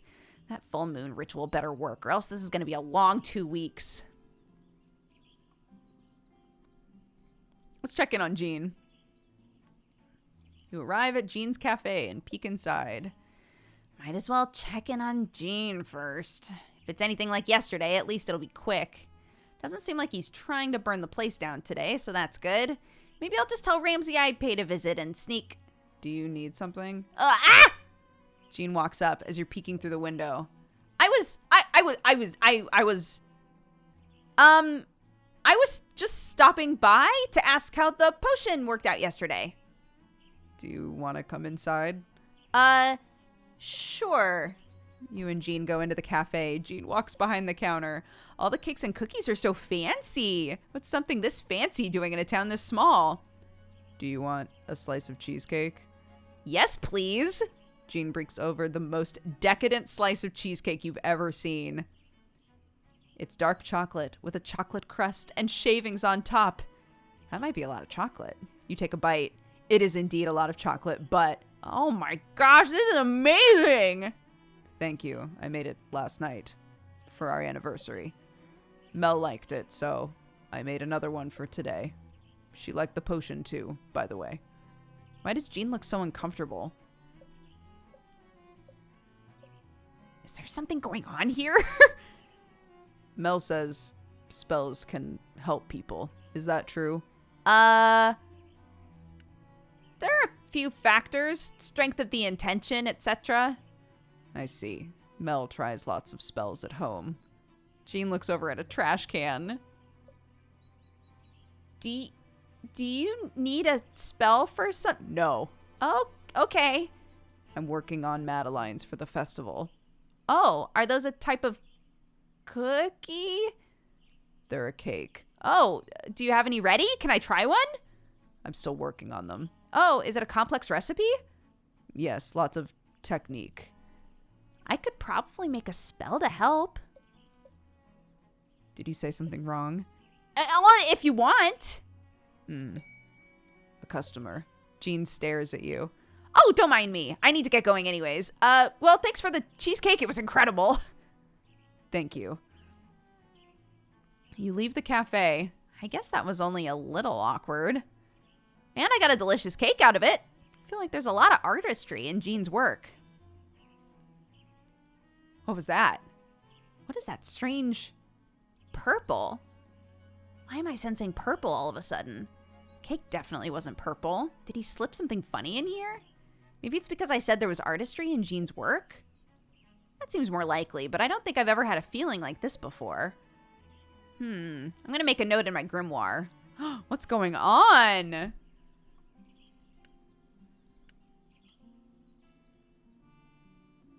Time to check in on Ruth, and hopefully everything with the spell went smoothly. And if it didn't, I better not hear about it. At least it's a beautiful day. Maybe getting stuck here for 2 weeks won't be so bad if the weather stays like this. Duger, hello. Oh, good. Ruth looks like she's returned to normal. Ruth, I was on my way to see you. Do you have the spell I requested? Spell? What spell? It's, marinating. Don't worry, I didn't order another spell. Oh, phew. Though I suppose I now know what excuse you'll use when you're lying. Ruth, what the fuck? Why are all old ladies so conniving? You'll understand when you've seen as much as we have. Anyway, why were you coming to see me? Oh, right. I was just gonna ask how the spell worked out. I used the reconnect incense before leaving for my walk. Oh, sorry for interfering then. Somehow I think that means they're working. But you're supposed to reconnect with the village, right? Which you're a part of, at least for the time being. A long walk helps me reground when I'm feeling out of sorts. Do you ever go on long walks? Not really. Long naps are more my thing. So I've heard. Like that tree over there? I feel like it's calling me. You can nap if you want. Oh, I probably have work or something else to do. You notice Ruth staring off at the village in the distance. She has a sad smile on her face. I'm curious to see how much you help our little village. I imagine it must feel like an overwhelming task. You don't know us, we don't know you, and yet we're relying on each other. What happened to Flora? Change. Some we were prepared for and some we weren't. At some point I started feeling like I couldn't keep up. A failing harvest festival was the consequence. That sounds very cryptic. I suppose it does. Perhaps even after all these years, I'm still trying to process it. Do you actually like Flora? Of course I do. It's just at my age you start reflecting a bit more and realize how much you still don't know and how much you could have done but didn't. That still sounds pretty cryptic. Don't you ever have thoughts or feelings too hard to put into words? I'm good at putting everything into words. It sounds like effort. I guess it kind of is. To have thoughts and feelings like that, you have to think about your thoughts and feelings? Usually, yes. Yeah, no.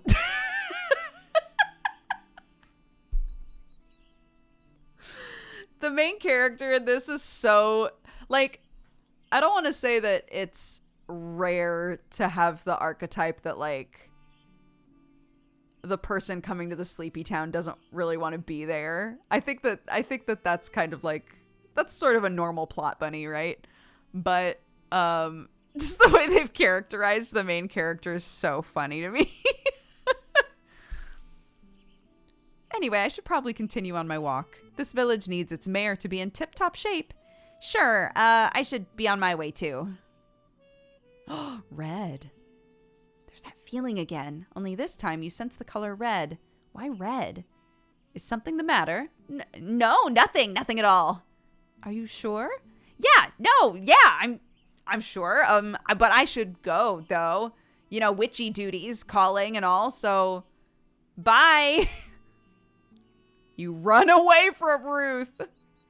Red usually means something with attraction or appreciation. Maybe there's a connection between Ruth and the color red?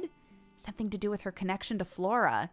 Why do I keep having these feelings? What does it mean? I guess I'll just keep writing them in my grimoire for now.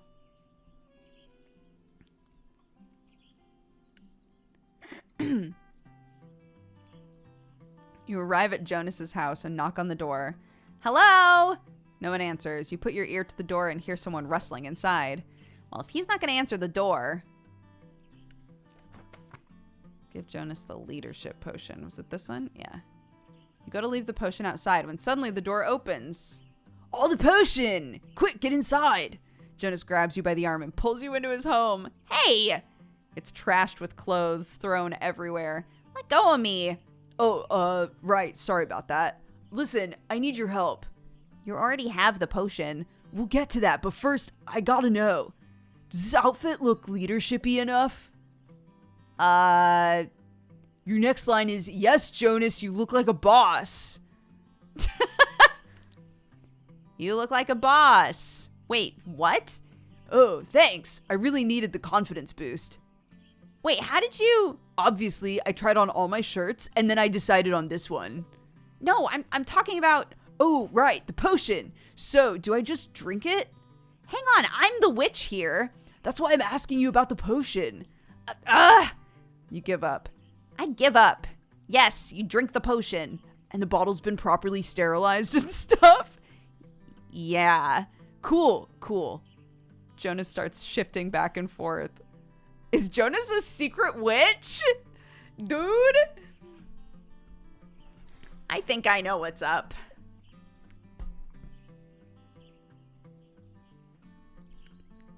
Never used magic before? Well, I've read about it. Yeah, where? In magic books, duh. And what magic books might those be? The ones that people keep on shelves and stuff, obviously. Then you should know perfectly well how to drink a potion. I'll be on my way. No. I mean, totally, sure. But also, can you, stay? My older sister Mel gets, what is it? Covenpolitan magazine? Oh no, here we go. Uh-huh. And I've seen what happens. When Mel did the weed cleansing, You really don't need to worry about any of that happening with this potion. The spell is totally safe, made by a trained witch and everything. well, if you say so. Okay, here goes nothing then. Jonas chugs the potion, polishing it off in one go. Kind of makes you want to mess with him, but you shouldn't. But you want to. Did the planets just change alignment? No, you just chugged the entire potion. Guess I should get started on that anti-toad antidote. You're joking. You have to be joking. My first day on the job and I've already screwed up. I just want to, like, do a good job at this job, you know? I know everybody just thinks I'm some young punk. Maybe they're not wrong, but my boss put me in charge and I want to make him proud, you know? I kind of don't. Huh? Making people proud isn't something I'm particularly good at. Right. Nisha mentioned you being a flunky witch or something. How does Nisha know that? But it's not like you want to fail, right? Well, of course not. Maybe it's sort of the same, but, you know, still different. People grow in all sorts of ways. Some just need different fertilizers. Yeah, different fertilizers than others. That came out weird. You're a plant person, so I tried to make a plant analogy, but, Oh, don't worry about it. I'm gonna always choose the pink option and just see what happens. I thought it was cute. Cute. Oh, Anyways, I guess I should let you get on with your day. Yeah, but about the side effects? Oh, you'll be fine, but you know where to find me if anything weird happens. Cool, will do. Okay, good luck on your first day. Bye. Talk to Mel. You walk into Mel's office and see her seated at her desk. She's looking down at a stack of paper on her desk intensely while mumbling something. She looks swamped, but... Mel, I have your... Overcome charm. This one? Yeah. Oh, is that it, my spell? Mel snatches the spell from your hands. An overcome charm, yes, made of rosemary, calendula. Do I sense geranium? Whoa, how did you know that? Oh, I'm just a longtime subscriber of Covenpolitan, you know. Oh, right. You know it? Well, of course you know it. I do all their rituals. I was just doing one just now when you walked in. Their morning go-getter ritual. Have you tried it? No. How silly of me. Of course you haven't. I'm sure you do much bigger rituals than that. Do you do big rituals? I asked another silly question, didn't I? Oh, though I have another question. I promise this one isn't silly. Okay, but I really have to. You see, I recently tried a ritual from Covenpolitan, and I don't think it worked like it should have, but I'm pretty sure it was me and not the ritual. Like, I'm sure the editors at Covenpolitan are very strict about the content on their publication. Anyways, this ritual, I was looking to gain some insight into a particular problem. This ritual recommended burning some weeds for a weed smoke cleanse. Oh no. So I did, but the weeds gave off a very pungent smell. And maybe I shouldn't have burned them in the office? People definitely got the wrong idea. It didn't help that the smoke triggered all my allergies and my eyes turned so red. Ugh. Needless to say, the ritual only caused a lot of problems. So, do you know what I possibly did wrong? That witch writes very advanced rituals. That witch is a total phony. I mean, it's not my name, right? I did it with an alias. Yeah, I want Mel to know she didn't mess up, dude. Oh, really? Do you know them? Know them? We're arch rivals. Oh, that sounds so serious. Do you want me to write to the editors and complain? Oh, no need. They've already been banned from writing to that magazine ever again. Time to get subject off Covenpolitan. So, what's the big task you have today? Oh, it's a doozy, all right. I thought I had settled it months ago, but of course something comes up and sends all my planning out the window. And of course they charge you 10 times more anytime you need a supplier at the last minute. But people need to relieve themselves. We can't have that happening in the bushes. The portable toilets. Yes, the portable toilets. I figured a spell could help me. I don't think this charm is going to help you find toilets, dude. I know where to find the toilets. It's about getting those who have the toilets to take me seriously and give me the toilets. Oh, gotcha. The curse. I want to just always suggest this. No chaos. Everything needs to go as smoothly as possible. Things are already falling apart. Sounds like you're under a lot of pressure. Of course I am. The mayor depends on me to see this through. The fate of Flora is basically in my hands. Is this the first festival you've helped organize? No, I've helped organize the Floralia Festival for the past 5 years or so. But this year just feels different. The mayor has stepped aside, whether or not she'll admit it. Our chief builder injured himself. Now we have to rely on my goofball brother. And even though I'm super excited to have a real witch in town, I can't help but feel like, successful or not, this festival is going to be the beginning of a new life in Flora. Well, maybe I shouldn't have told you all that. But there's no time to get down about it. I need to get those toilets. Then figure out the prizes for the pickle eating contest. After that, we still need to put together the performance schedule. I wonder how Devin's compositions are coming along. Oh, I have to check in with them about that. Logistics. But everything's fine because we have magic. That's right. At least for the next 2 weeks. And my magic's the best. Just you wait and see. With you here, all the work in the world will be possible.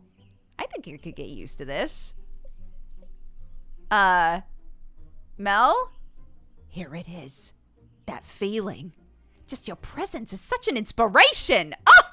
Time to tell those portable toilets who's boss. Okay, you do that. I will. Then I'm gonna go. I'm gonna leave you to it. Bye, Mel. She needs the toilets, dude. Hi, Summer. They're both there. Why can't I talk to both of them? We'll talk to Devin first. These check-ins have gone well so far. I wonder what those strange feelings I've been having are, though. You walk into the music studio. Oh, Duger, my new friend. I didn't order a spell, did I? No, I'm just checking in on how the home blessing went. Oh, it was really lovely. Ruth got into it, cooked Nisha and me a huge dinner. We could barely finish all the food. Devin looks away as if they suddenly remembered something. Is everything all right? Oh, sorry, I'm just thinking about music. Oh, are you in the middle of, like, composing stuff? Sort of. More like in the middle of thinking about what kind of things I should be composing. I can get going if you want. I was just planning on stopping in really quick anyway. No, it's not a problem. I was thinking about taking a little tea break. Do you want to join me? Would I? Want to try my special blend? Everything that the main character says has such a weird, like, sinister aura to it.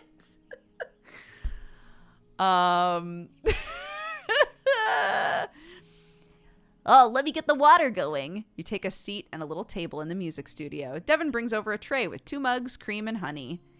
Do you need help with anything? Oh, don't worry. I think I've got... Suddenly, Devin trips over their feet. You get up and catch them in the tray just in time. Look into their eyes. Oh no, that'll be 2 times I've flirted with them, I think. Because I think when when they were talking about Nisha, and I was like, oh, it sounds like you guys are romantic. The game gave me an achievement called First Flirt. I was flirting with them. No, I said I was always going to hit the pink option and just see what happens, so we're going for it. Devin's face grows red. The tea. Oh, right. Is it all right? Yeah, I think so. Oh, let's get everything on the table. Yeah. Thanks for catching me, by the way. Of course. Oof, get yourself together, Duger. Devin pours the tea into the mugs. So, this is a music studio. Yeah, there are a lot of instruments here, too. It's great. Can you play all of them? No. I mostly play guitar, but I can also play the piano. Can I hear you play something? Oh, No, I mean, you don't have to. Thanks. Yeah, it's not that I don't want to. It takes me a bit to work up the courage. You should probably save your courage for the festival then. Yeah, I'm gonna need it. Devin starts to look a little queasy. Maybe it's time to talk about something else. So how do you like Flora so far? It's lovely. Yeah, everyone's been really welcoming, even though they all seem a little on edge. It's a pretty busy time right now. My village isn't too dissimilar when we're busy preparing for our festivals. Have you made any other friends? Oh, just you. Nisha says she'll introduce me to some of her friends soon, though. Suddenly, Devin grows serious. What's up? I have a question for you. Sure, ask away. You don't seem like that bad of a person. Thanks. Sorry, no, that came out wrong. What I mean to ask is, why? Why what? Why don't you have any friends? Other than me, of course. Too much drama. it's not that people don't want to be friends with me, Devin. It's that I don't need that sort of energy, okay?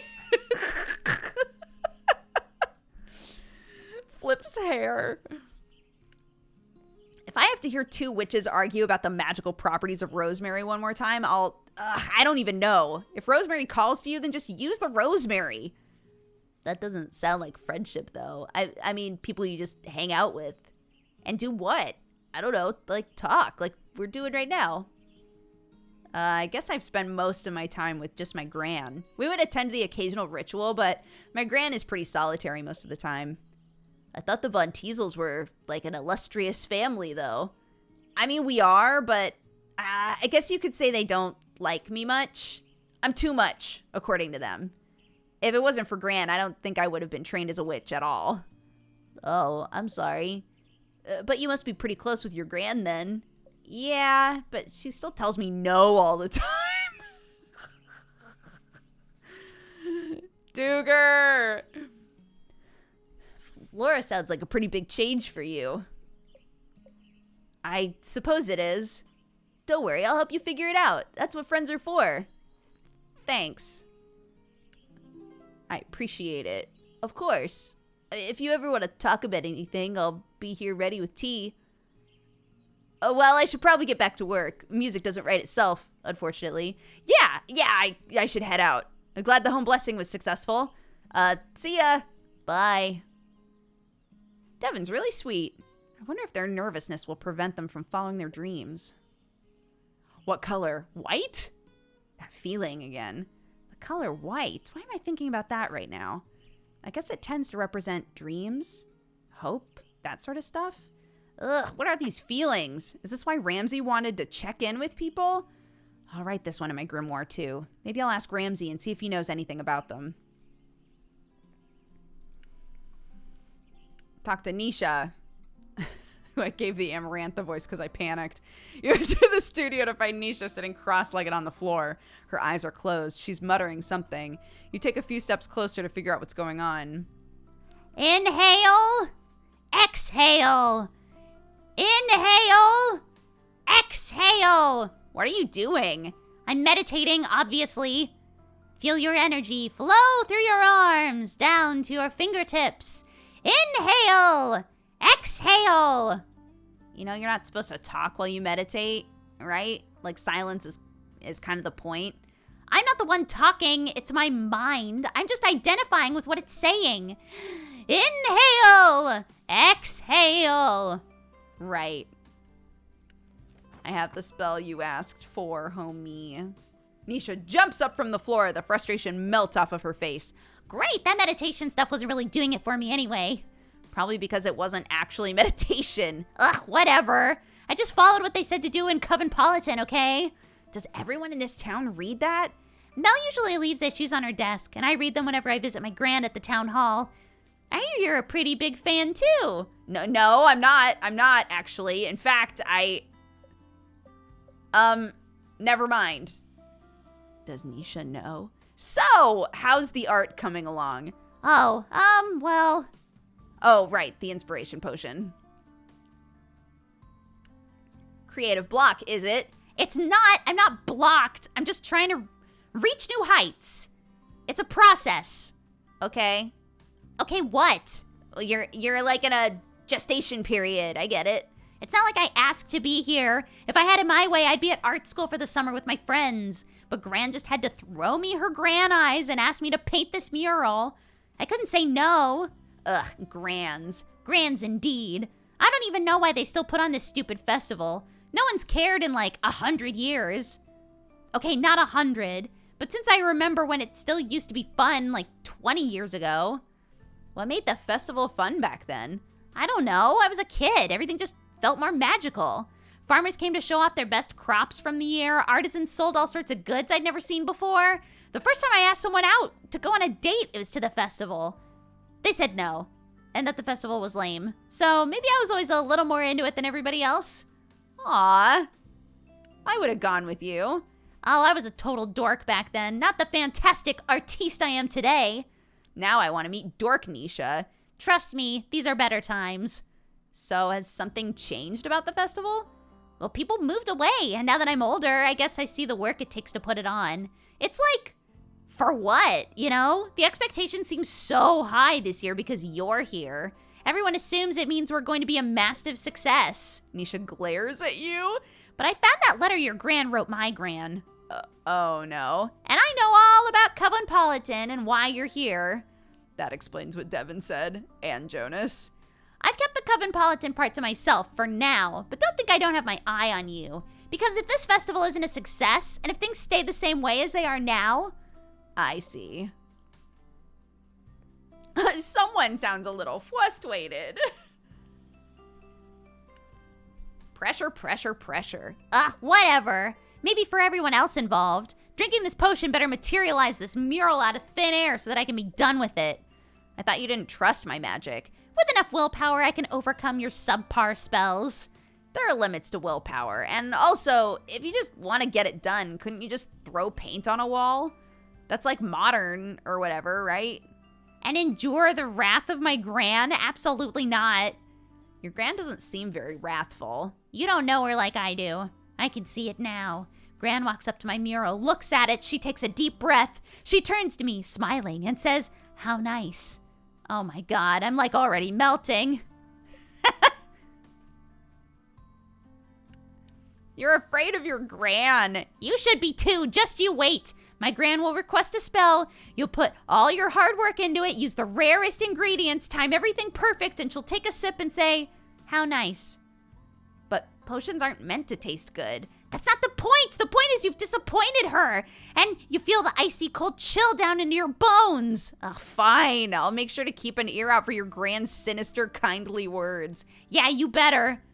Now, it's time I downed this potion and got to work. Well, good luck with that.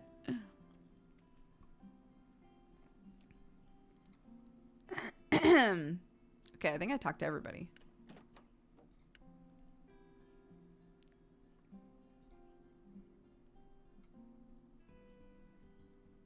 You got something for me?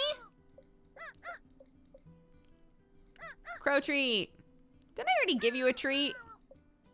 You sneaky bird. You can't fool me. Oh. What? Boo! Give the crow 2 treats. Give the crow 2 treats. Okay.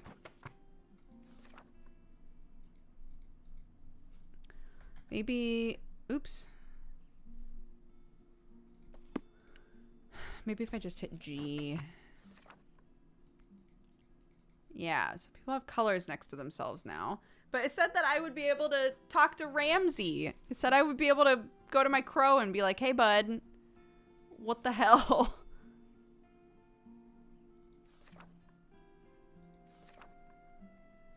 Arnar.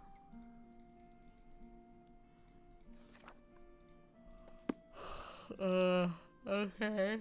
I guess I'll just go to bed then. Question mark. Can I put my crystal somewhere?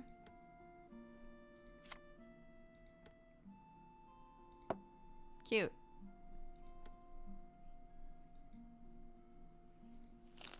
Aw. Oh, I can put multiple crystals down. Interesting.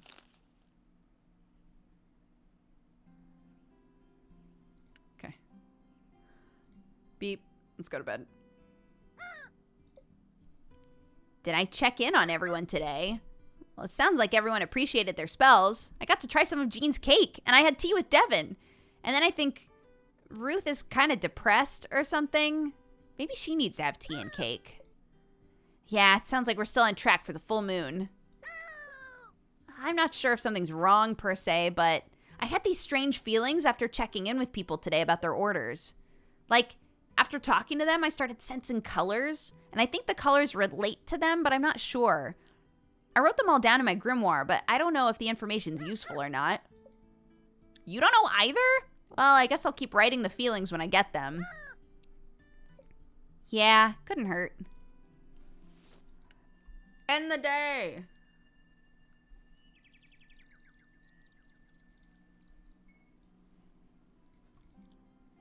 Ah.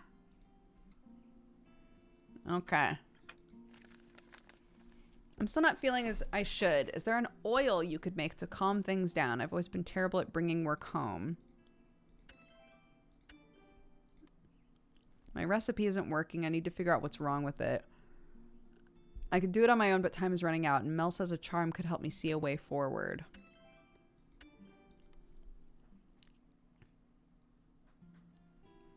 An oil for talking to people for fun.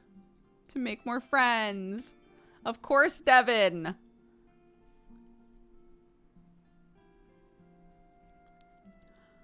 Cutie pie. Let's go into the garden. Oh, yeah. This is what we like to see. Yum, yum, yum, yum, yum, yum, yum, yum, yum.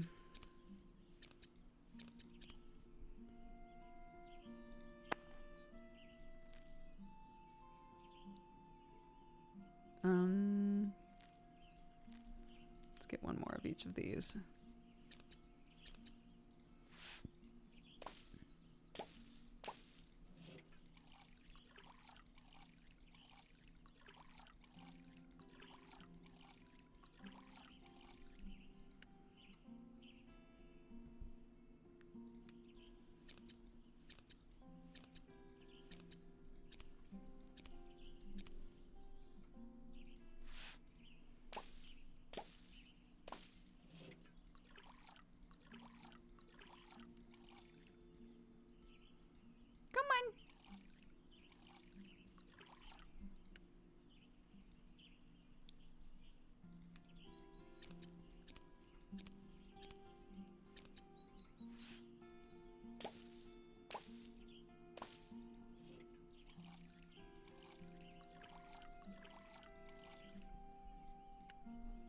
Okie dokie. Oops.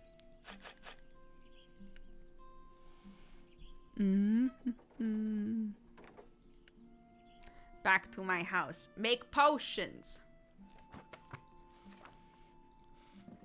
All right. What's the plus plant? Lavender. And then we need a blue plant. Pea flower.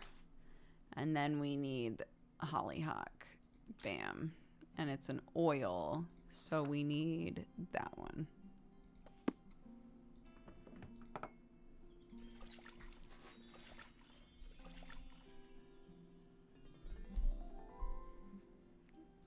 Relaxation oil.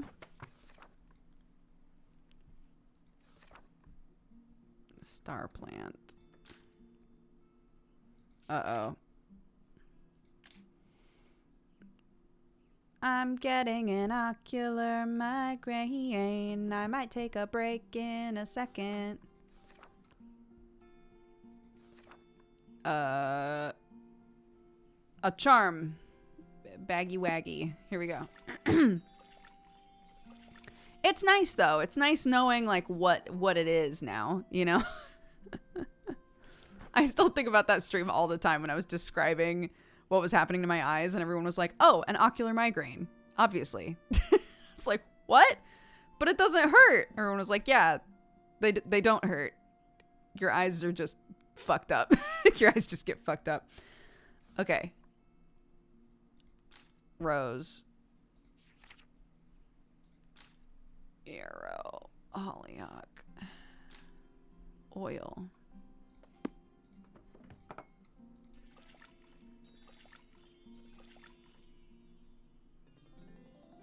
An oil to enjoy people. That is a funny way to put that, yeah. Devin has trouble making friends. They're trying to make more friends. Okay. I'm gonna take a quick break. I'll be right back. We'll say like 6 to 10 minutes. These normally don't go away super fast, so I think I just need to get away from the screen for a second, and then I should be fine. So feel free to get up, stretch, take your pills, grab a drink, etc. Okay? I'll be right back.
Hi, guys. Sorry, give me just a couple more minutes, okay? My eyes are still bugging out a little bit. It's so annoying. Just like a couple more minutes and then we'll come back. I'm turning all the lights off and things so that I don't just have like bright shit in my eyes. But yeah, should only be a couple more minutes.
Okay, hi, hello.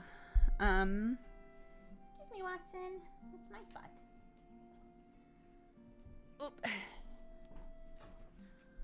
So, it has not gotten better. If anything, it's gotten worse.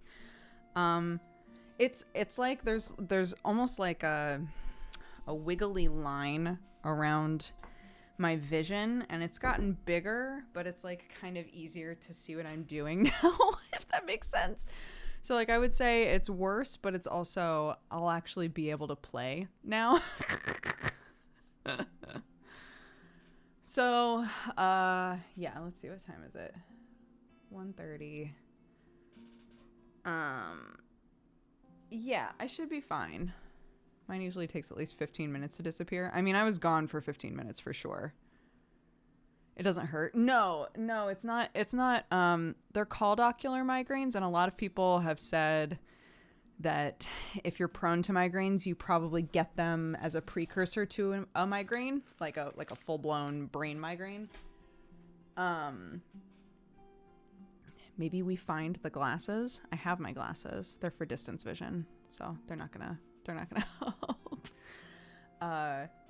But no, I never wind up with a migraine afterwards. It just makes it hard to see. So,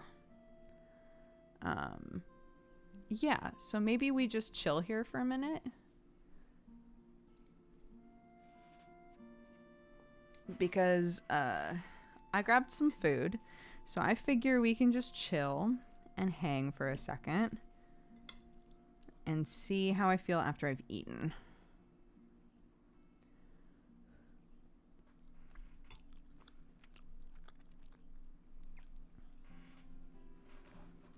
I like that while I was gone, we have over 1,000 viewers now. It's the I'm peeing screen, dude. People are like, I'm intrigued. What does that mean? Hold on. I'll change this to just chatting. Beep.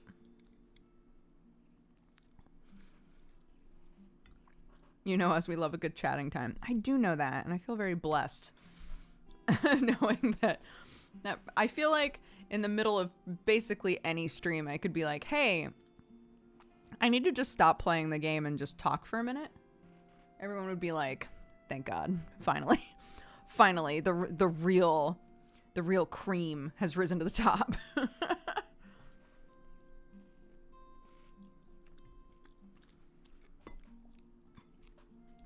Yeah, I made a chili yesterday. I think it's probably the best chili I've made in a while.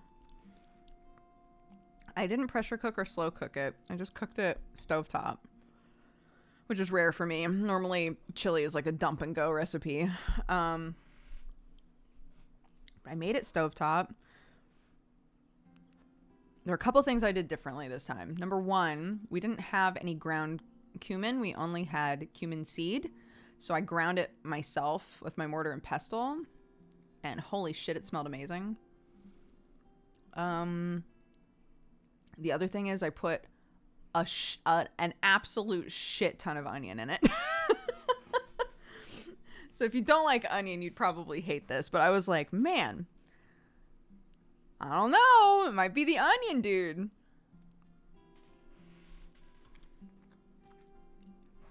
It's been too long since I've had chili. I do love a chili.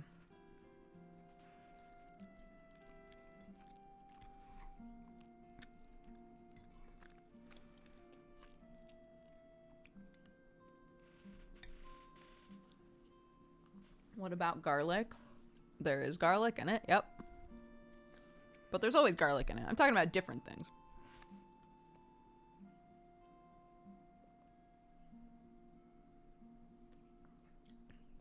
Try adding blue cheese to the chili, like on top or while cooking. Excuse me.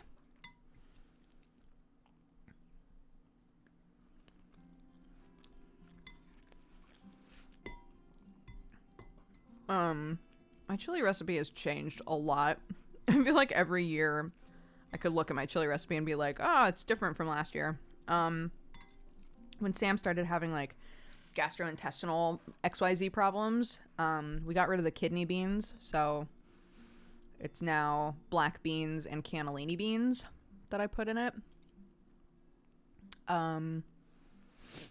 Ever since I found the pressure cooker recipe where you make like a little umami bomb to throw in there while it's simmering, I always do that now. I put like fish sauce and soy sauce and all kinds of shit like that in there.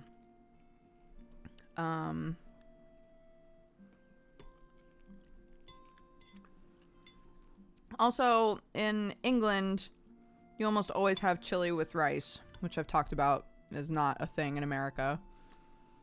We just eat it like a stew. We don't put it on top of rice, but they put it on top of rice here, so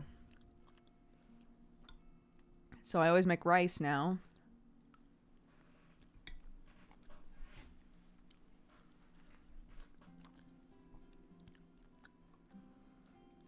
Are you a noodle chili person? What, like Cincinnati? I am not a Cincinnati, no. I've had chili on top of spaghetti. It was alright, but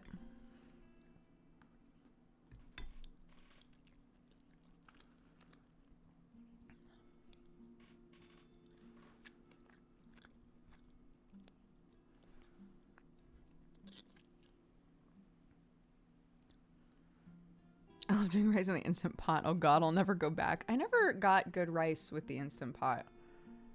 But getting a rice cooker has changed my life for sure.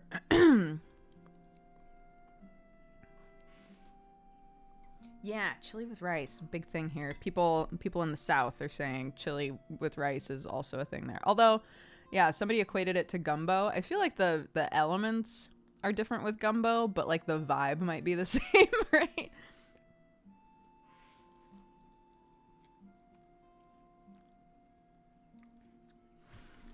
Yeah, that's the thing. Is I think if it's the sort of chili where it's basically like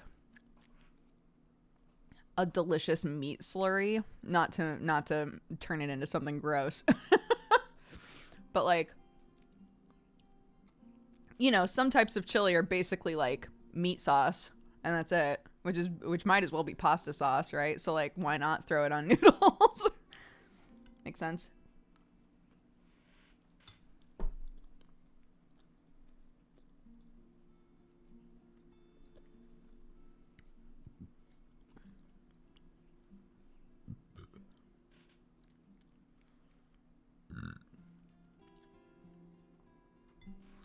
The classic, a wet food and a dry food. Yeah, slap them together. What could go wrong?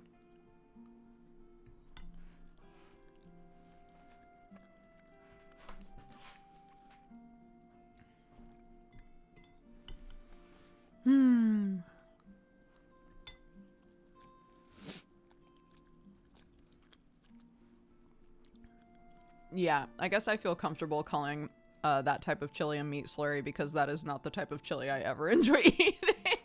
So it doesn't ruin it for me, you know?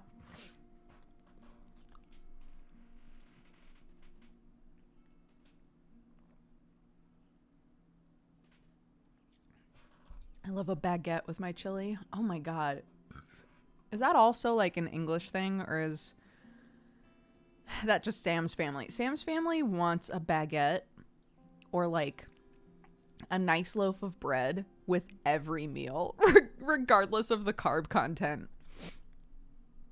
There's so many meals where he's like, oh, no bread. I'm like, what? Why would we have bread with this? Sure, garlic bread, sure. But like, he wants bread with everything, dude.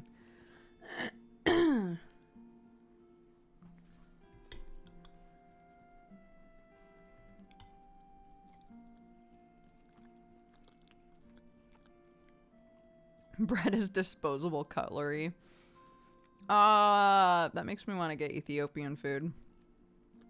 It's been so long. The area of LA that we used to live in was basically like right next door to Little Ethiopia. Fuck, the food was so good.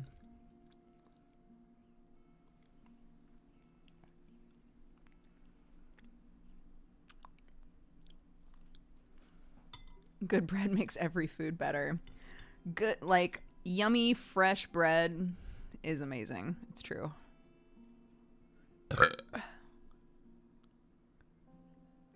Pardon me.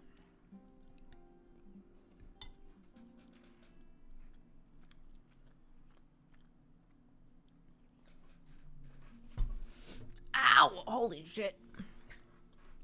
I have a ring that has like a pokey bit on it, and if the pokey bit gets stuck on something, it tries to rip my finger out.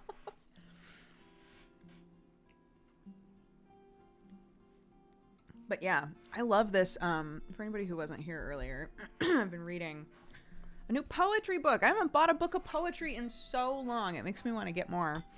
But Trista Mateer put out a new poetry book called Girl Isolated, and it's all poems and like bits of writing that she did while in lockdown. So it's a lot of like stuff about isolation and loneliness and depression and like you know, feeling the spark to create things again, and it's great. I love all of it.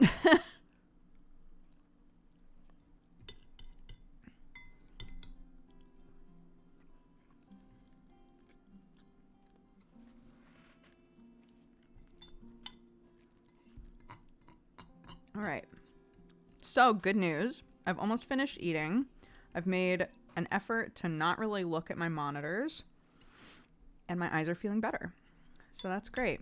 I guess I just needed to like sit. I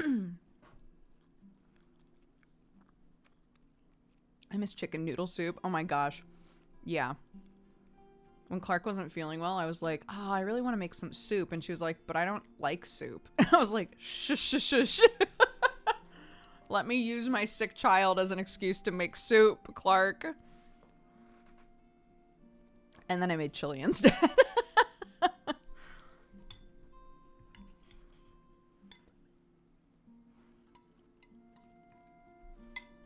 Oh, that's one of the other things I do with chili now. I put sweet potato in it. Holy shit. Little chunks of sweet potato. I literally get a bag of frozen sweet potato cubes. Chuck them in the chili. Oh my god, it's so yummy. It's great. Yeah, so that's a thing I started doing this year.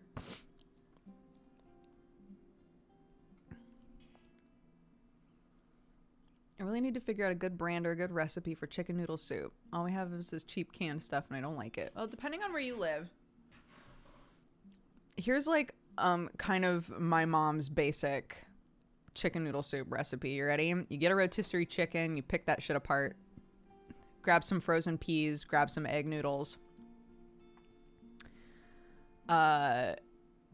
You're gonna put a bunch of broth or water with a bouillon cube into a pan. You're gonna throw in the already cooked chicken, throw in the peas, throw in the egg noodles, wait until the egg noodles are cooked, like bring it to a boil the egg noodles in the broth, and then add a little bit of heavy cream. And that's my mom's like super basic chicken noodle soup recipe. It's the easiest shit in the world. Add some salt and pepper. It's like just about as basic as you can get aside from the heavy cream. But that's what my mom used to make occasionally, and it came together so quick, and it was really yummy.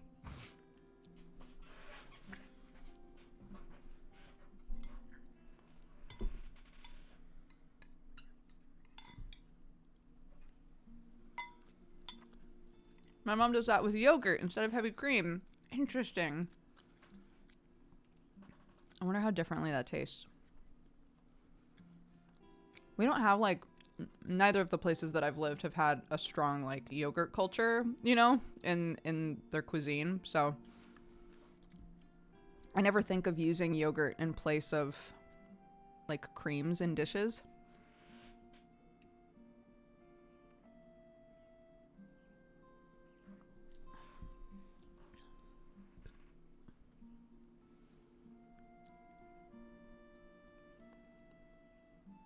We use yogurt a lot. I know. Yeah. I just think it's interesting that we don't really like, we basically only think of it as like, I was about to say we basically only think of it as Activia, but I feel like anybody who lives here would agree, you know, like it's like, yeah, yogurt. It's like a snack. It's a little snack that comes in a tiny pot. Children eat it, and we also eat it sometimes.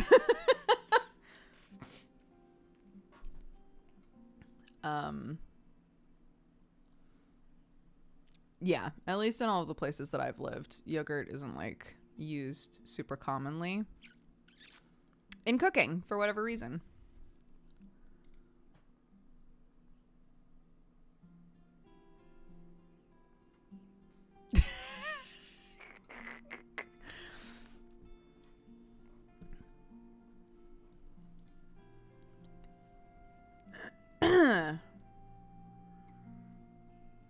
Got some spare egg noodles we saved from a different box recipe. I've been using broth for basically everything. It shouldn't be too hard to pull off. Yeah, try it. See how it goes. I'm trying to think. I think that's basically everything. She doesn't put like onion or carrot or any of the like normal stuff. If you wanted to like go to some extra effort, really finely chop up some onion, carrot, celery, and start off with those, just like saute them at the bottom of the pan, get them all soft, and then do the rest of the steps that I said. But you don't got to do that. You don't have to. You know, if you want it to just be super easy.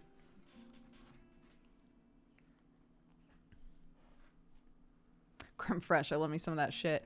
Creme fraiche is another thing that I never used until I started looking at a bunch of recipes that would be like, and now you add your creme fraiche. And I was like, what the fuck is that? But oddly enough, HelloFresh sends recipes that use creme fraiche all the time. So many of their curries, for whatever reason, at the end are like, now add your creme fraiche. And I'm like, in the curry? Wild. Okay, my eyeballs feel so much better. Shall we go back to being irreverent witches? Oops.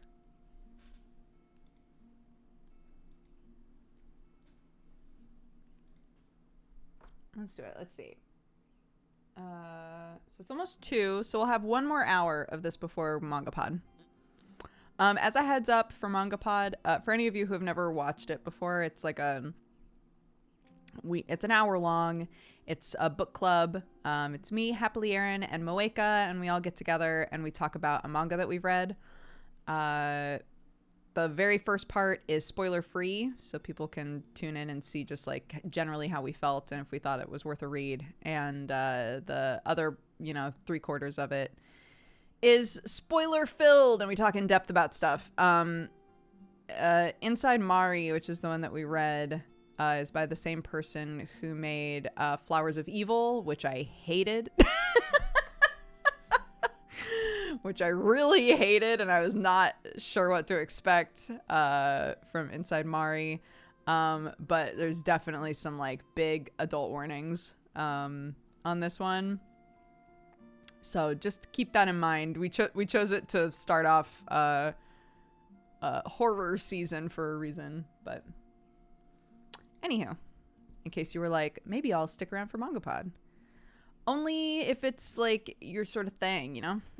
Okay, I think I made all the shit, right?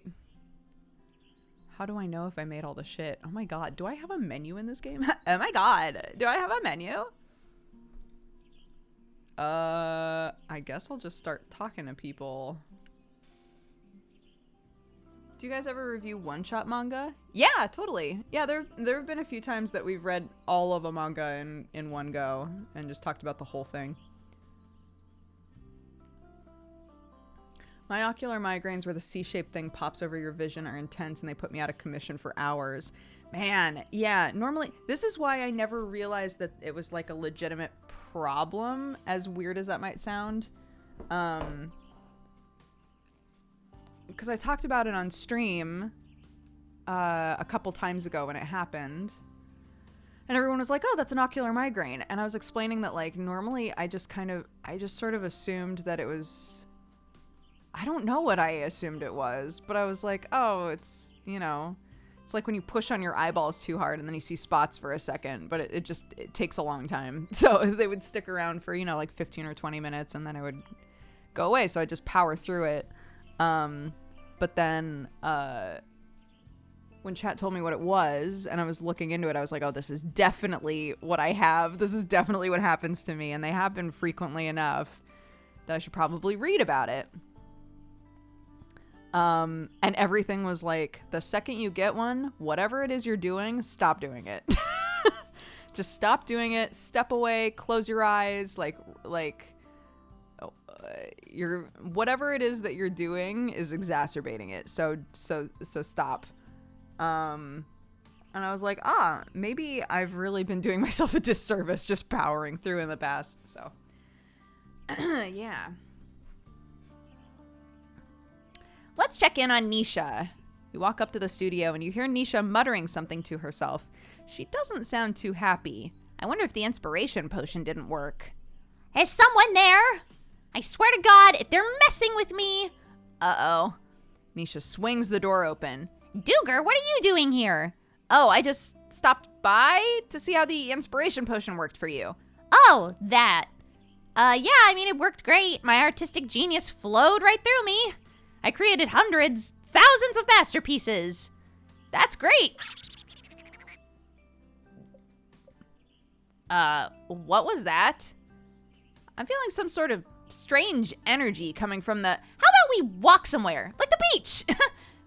But this the studio always feels like this. Come on, it's just this way. Nisha marches out of the studio. I guess we're following her. I think everyone in this town is magical. And they don't know it. You and Nisha arrive at the beach. What a beautiful day, and now we're free from that stuffy old studio. You still haven't said if the potion worked or not. Let's not talk about work. Tell me, Duger, what's your biggest fear? My biggest fear? I live for fear, especially when I get to see it in others. How about you? Nisha grows serious. Being stuck, unable to see the world, create new things, stuff like that. My parents died in an accident when I was a baby, and it's why Gran raised me. I don't know if she told you that already or not. No. I don't remember them, but it hit Gran hard, and I think it's why she is the way she is. So hung up on making everyone around her happy, never really thinking about herself in the process. I spent a lot of time hating this village as a kid. All I can remember is wanting to get out, and then I did, so it feels weird being back again. I'm sorry. Wow, I just dumped a lot of information on you. I don't usually do that with people. Oh, I mean, don't worry about it. It's nice getting to know you. I want to get to know you more too. Oh. I mean, there's not really much to learn. I mostly lived in the woods with my gran my whole life. Not super exciting. I mean, my childhood was mostly me and my imaginary... Imaginary what? Friends? Don't be embarrassed, girl. We've all been there. I outgrew them, though. So I'm perfectly normal, other than being a genius artist. Next question. But this time, you get to ask. But you're gonna have to answer, too. Oh, okay.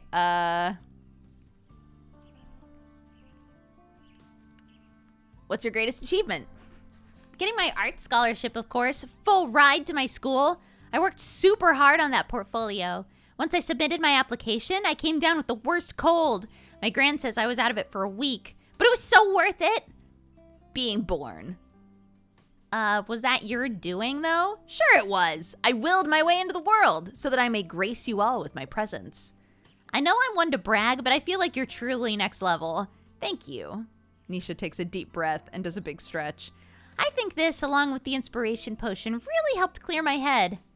So the potion did work? I think so. Thanks for coming out here with me. Yeah, sure. We should come out here again. Yeah, I'd like that. Well, I should probably get back to the studio. Masterpieces don't create themselves. I should be on my way too. I'll see you around. You make your way back to the village. What color is she? Green? Green usually offers protection, stability. I wonder if it has to do with that art studio. It definitely gave weird vibes. I gotta write that down in my grimoire. All right, let's see how this motherfucker's doing. You approach the festival site. You see Jonas standing in the middle of the hustle and bustle. Hustle and bustle? God, please tell me this town has more than just these people that we talk to. Please tell me that there's like an understood, extra humans. You can put those 2x4s over there by the stage. Then let's focus on getting the vendor stalls done today. Once those are out of the way, we can focus on the stage. Wow, look at Mr. Boss over here. Never mind, I take it back. I want to believe that he's talking to no one. Yeah, I think that leadership potion that you made did the trick. No weird side effects either. At least, not yet. Well, how are things going here? Fine for the most part. I've mostly been answering questions and making sure everything's organized today. Not much time for me to work on actual construction work. I guess now I know how Mel feels most of the time. What? Well, I'm about to go on a break. Do you want to head to the cafe for a bite?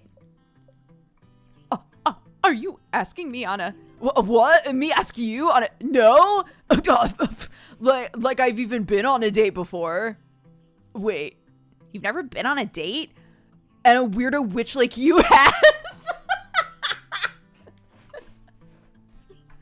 Oh my god. Well, fine. Then I'll go on a non-date with you. Fine, then I'll go on a non-date with you too. Yikes, dude. Fine. Then let's go then. Yeah, lead the way.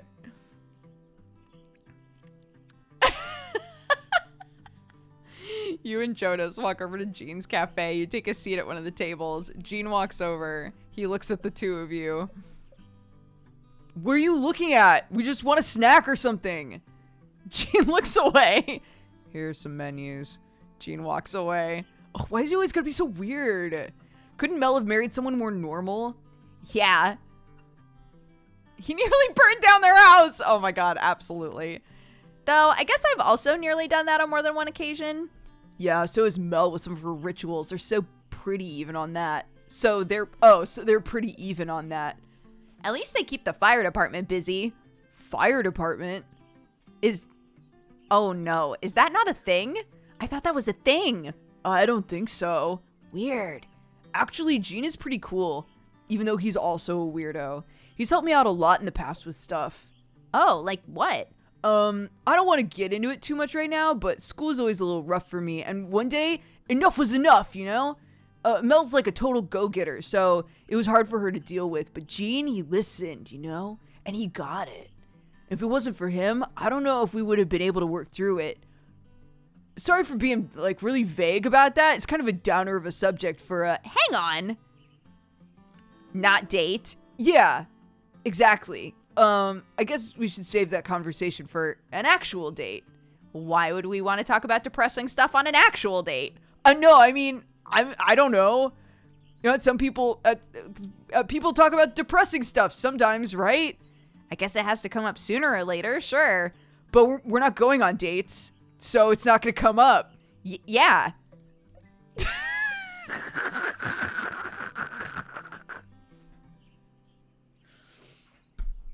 All right, I want to smooch this man. Gene walks over to the table. Can I take your order? Yeah, I'll take the mac and cheese. Oh, I did not look at the menu. Just get the mac and cheese. It's pretty good. Gene makes the pasta himself. Okay, yeah, I'll do that too then. I'll be right back. And Gene is right back with your order. You and Jonas eat your mac and cheese. It's the best mac and cheese you've ever eaten. It's also the only mac and cheese you've ever eaten. Gene brings over the bill, and you both pay. What a big meal. I'm stuffed. Yeah, me too. Well, I should probably get back to the site. There are probably dozens of questions that need answering, you know? Yeah, I should be on my way too. I'll catch you later. Bye. What color is he? Also white? White for Jonas? Yeah. He did just get handed a lot of responsibility. Seems like he's had some struggles in the past. Something representing hopes, dreams, prosperity. That makes sense. I guess I'll write that down. Okay. Anyway, back over to the cafe. You walk to the cafe and see that the sign that should say open says closed. Oh my god, in the short time since we had our mac and cheese. That's weird. It's closed, but the lights are all on. Maybe Jean is still inside somewhere. You knock on the door. Jean's head pops out from the kitchen. He looks annoyed and makes his way toward the door. Oh, maybe I shouldn't have knocked. Jean opens the door. You're here. Yeah, you asked for a spell? Hmm. Do you want it? This? You hold out the discovery charm for Jean, but he disapprovingly looks down at it. I'll just take it back then. It was Mel's idea. She believes in magic. She said magic could help the... They're done. Jean scurries back into the kitchen. A sweet smell wafts through the air. Wow, what is that? Maybe I should check on him. You walk into the kitchen and see Jean biting into a Madeleine fresh from the oven. Maybe brown sugar instead of the mix of castor and demerara sugar. Baking powder instead of egg whites, and the butter browned, unbrowned. Something still isn't right. Aren't those the Madeleines? Can I try one? Jean looks at you.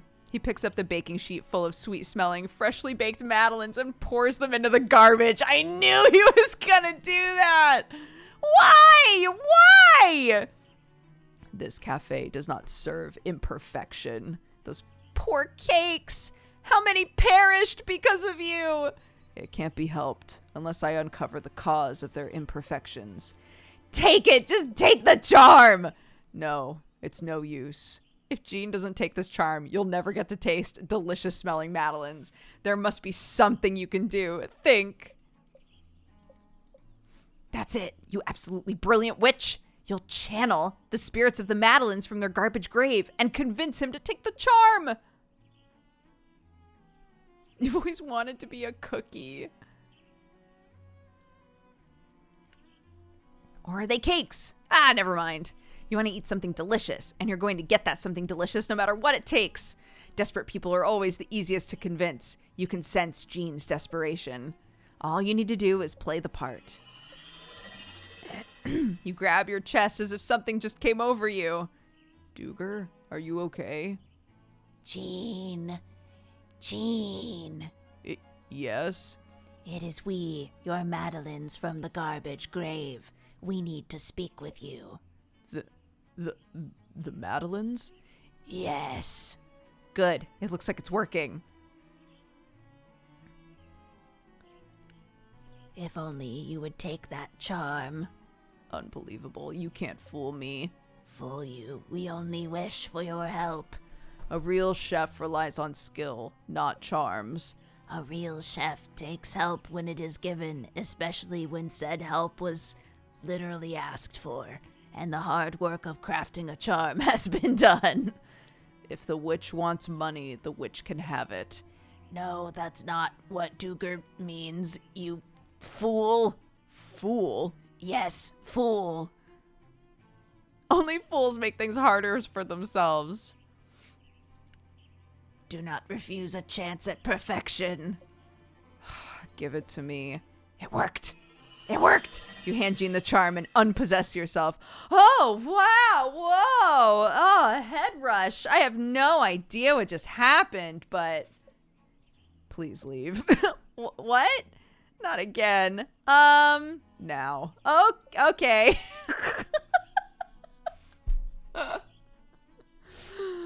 You leave the restaurant. Oh, I just want to try the Madeleines, dude! But at least I prevented Jean from giving up. That means there's always next time. Let's talk to Devin first. As you approach the door, you hear someone playing some very off-key music. Devin, are you in? You open the door and see Devin strumming their guitar in a daze. Spell. I need a spell. Here. New friends oil. Here it is. You try to hand Devin the friendship oil, but they just keep strumming their guitar. Devin? Yeah, Duger? Do you want to take the oil? Yeah, Duger.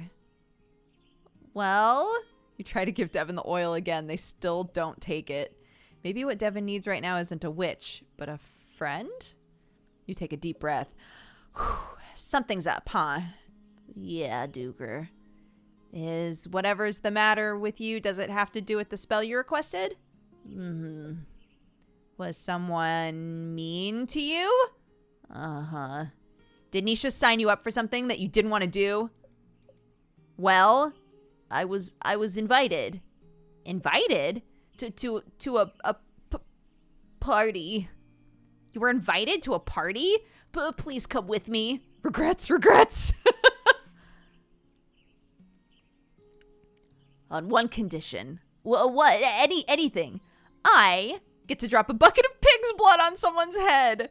What? No. Okay, I guess I'm not going then. But what if I start saying stupid things or doing stupid things?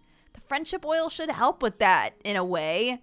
Though, of course, magic always depends on energies and intentions and stuff. Exactly. What if my anxiety muddles my intentions? Like I put on the oil, I walk into the party, and then what?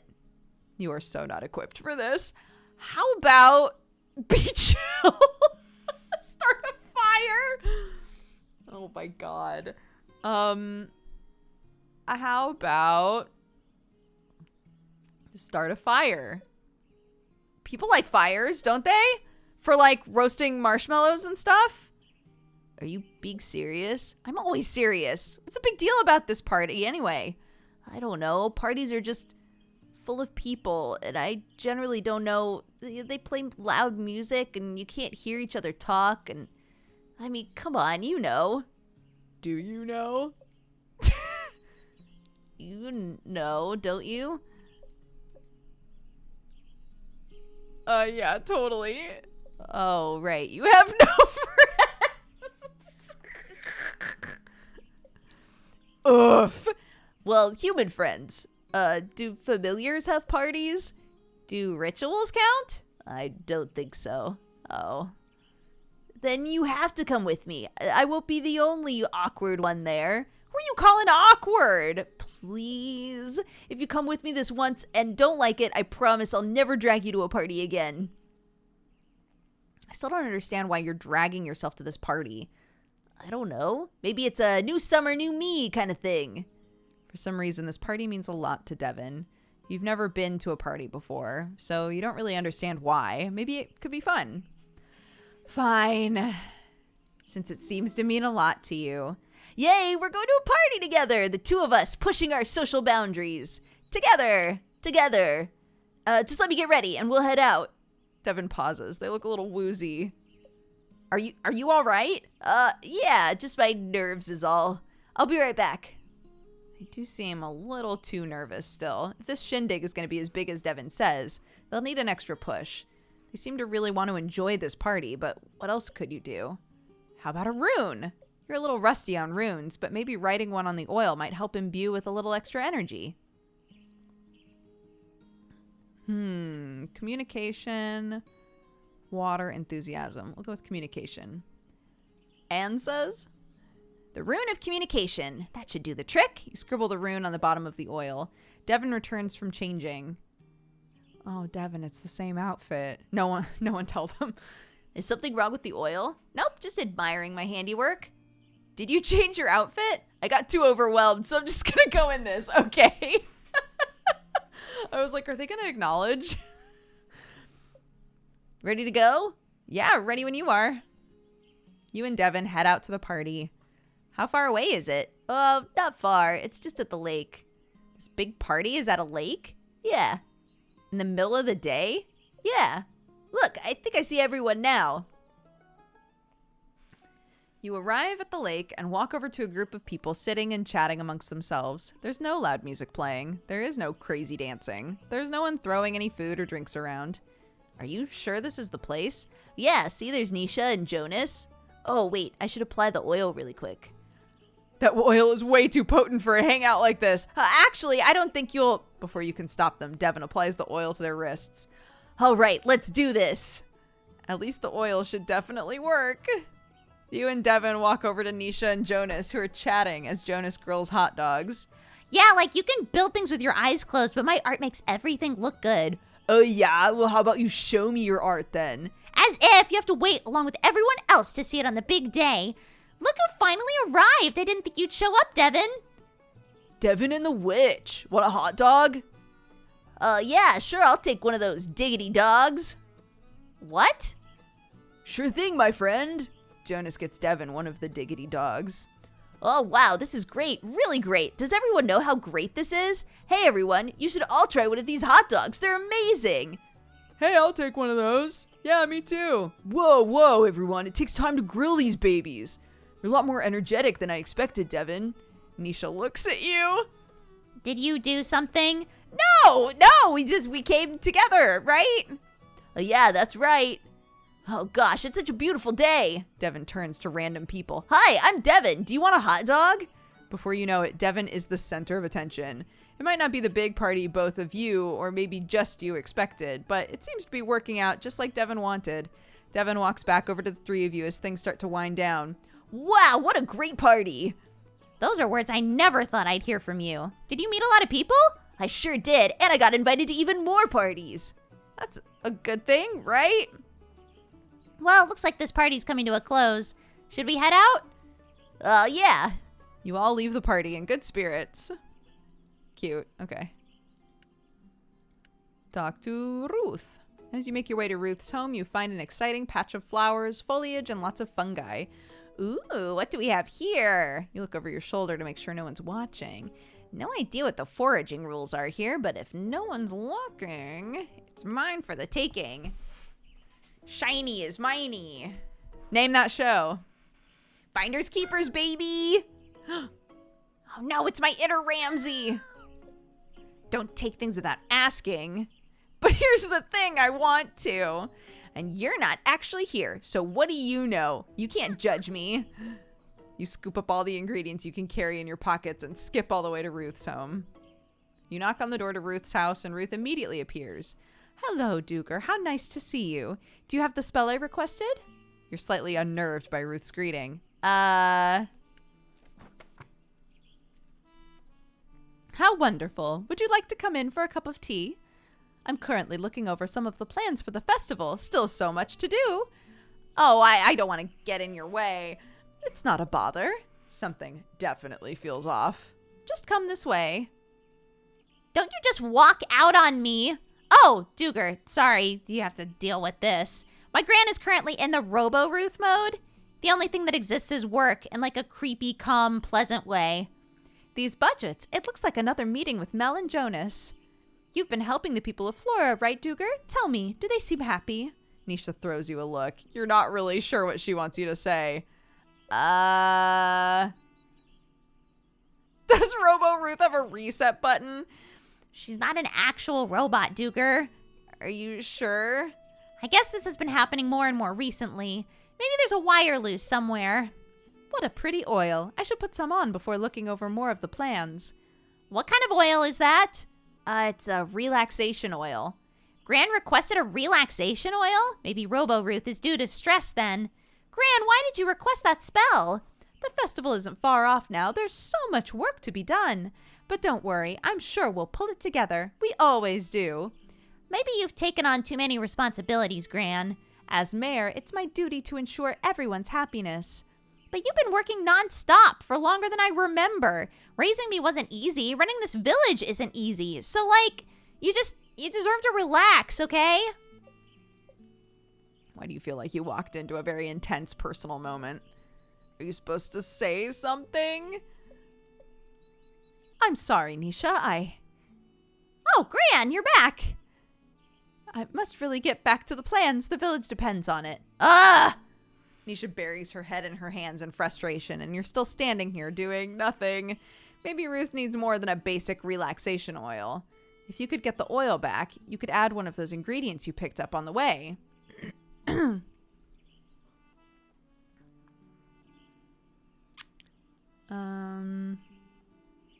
Spider.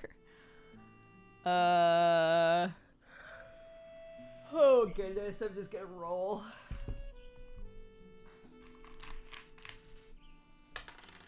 A 3. Spider! You point at a random spot on the floor and scream. Nisha jumps. Ruth stares off into space. You quickly swipe the oil from Ruth's pocket. Oh, a spider. Where did it go? Spiders don't make people very happy. Excuse me, spiders are great. Sorry, maybe it was just a shadow. Quick, which ingredient should you add to the oil? Oh no. I get no context? Jeez. The fungus seems like a bad idea.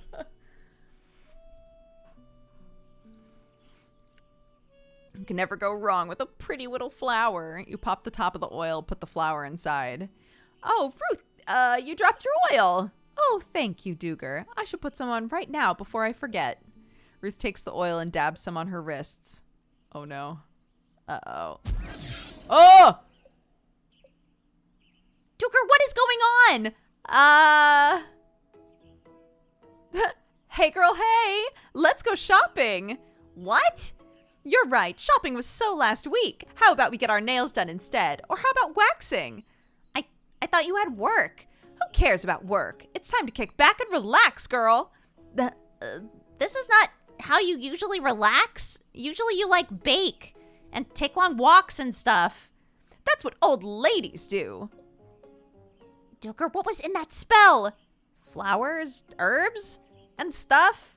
Maybe Gran's energy is just really screwy and caused a weird reaction. Come on, let's go. We have a big, bright, beautiful, fun-filled day ahead of us. Okay, I mean, I guess we can do whatever as long as it helps. Except for the waxing, that is way too painful.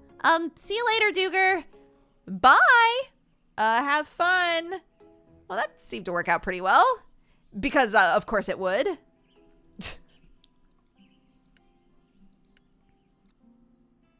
You walk to Mel's home and knock on the door. Coming. You hear what sounds like Mel quickly cleaning her home. Mel, is everything all right? And the door bursts open. Duger, how nice of you to stop by. I was just in the middle of a heavy scent of 20 kinds of incense hits you. What are you doing? This is a potent olfactory poison. Oh, no. Well, I tried following what the magazine said. Not again. Maybe I got some of the proportions wrong. They said the ritual is supposed to help with productivity. Because of course they did. And who is they? Avon Elset from Coventpolitan, of course. Will I be forever haunted? You know, Mel, if you want to learn witchcraft, you can find it. Oh, I don't have time for that. I just need someone to tell me a ritual so I can just do it. Okay. But it can be a little more complicated than, oh, there's that feeling again. Do you need some rest? No, that can't be it. There's too much to do for that. Right. Does Mel not sleep? Anyway, I just stopped by to see how the spell worked from the other day.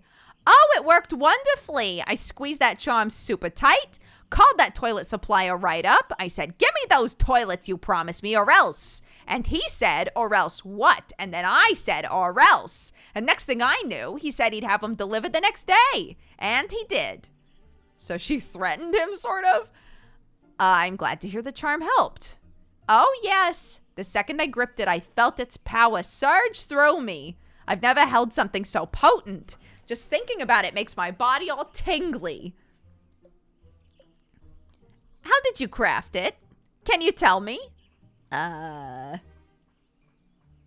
First you slaughter.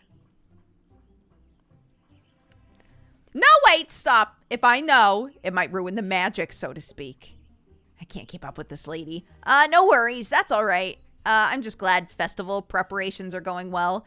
Oh, yeah, all thanks to you. And how about you, though? How are you liking Flora? It goes. I still remember the first time Jean and I came here.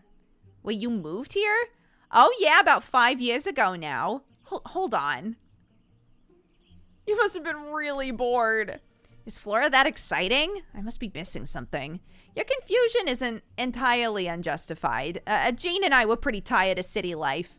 I had a thankless job. I would just work and work and work. I wouldn't get any credit. Plus, it was all so hectic and expensive. It took me a while to realize that kind of life, it just wasn't what I wanted. How does Flora fit into all of that? Right. Well, Gene suggested we take a trip to Flora. As a kid, he'd been here for their festival, and he remembered loving it. So we did. It was the most relaxed I'd felt in years. Flora had changed since Gene had been here, but there was still something about this place. I saw a job posting at the town hall for an operations officer, and Gene saw the vacant restaurant. I joked how we should, move here, get away from it all. And then Gene said we should. But when I looked at him, I realized he was serious, I still can't believe we did it sometimes. And then Jonas followed after getting into some trouble a few years. Trouble? Oh, Jonas is probably the one to ask about that. If he wants to talk about it, that is. But he's come a long way. Flora's been good for... Oh, there's that feeling again. I should make myself a cup of tea before heading back to the office. Would you like one? Oh, no, thanks. I should get going. Yeah, of course. Well, thanks again for stopping by. Just, no more Coven Politan rituals, okay? Okay. Okay, bye. Bye. Green again. Green. Mel seemed to tend to get in over her head. Something with protective qualities could help. I'll take note of that. I think that's everybody.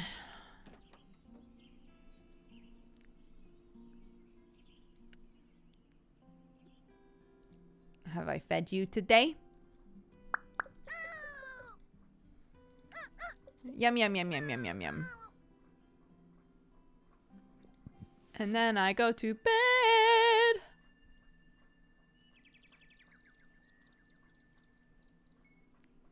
And then I check my letters. So tired, I can't sleep, but I have to keep going. Ooh. I mean, do I have to accept that?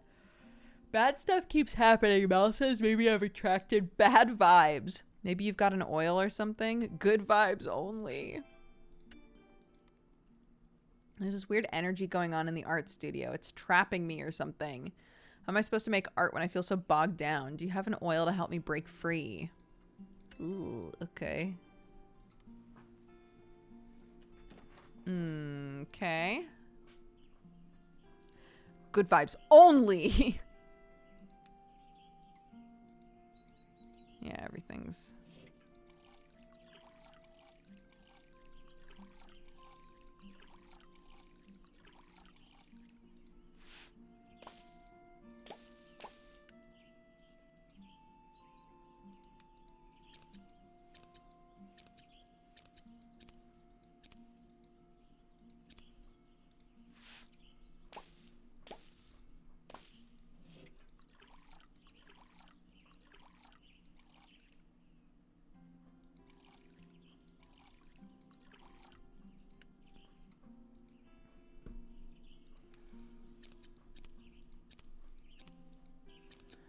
Okie doke, artichoke.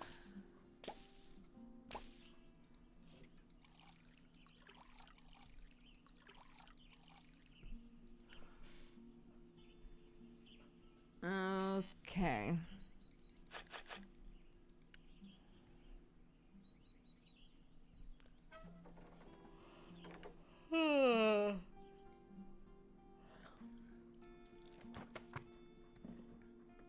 Oh, I have a manga pod text, one sec.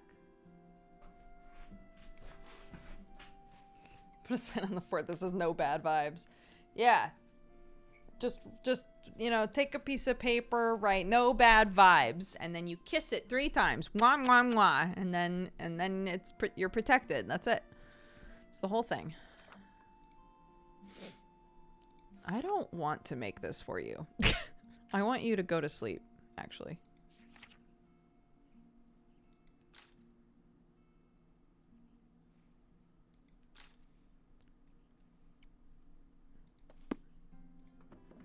Charm.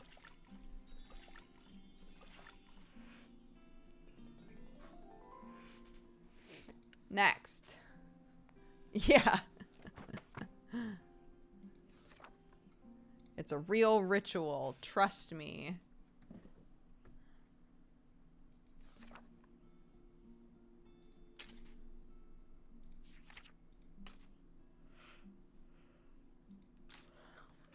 Oil.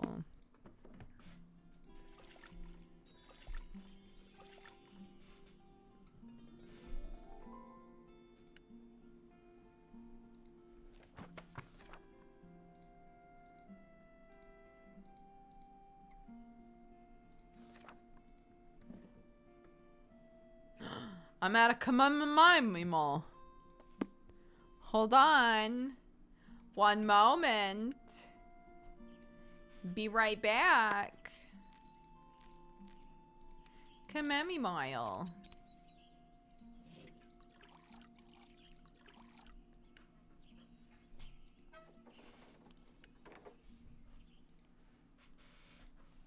Yeah, exactly. Girl does need to get some sleep. For real. Kamoimile.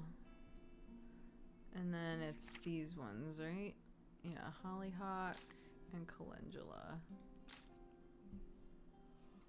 Oil. Oh no! No! I have to go into town. I'm out of things.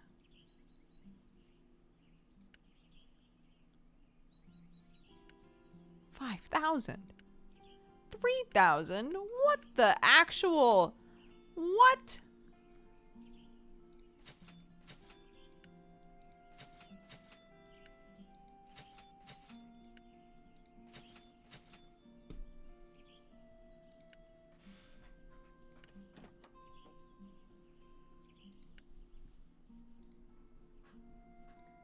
Oops.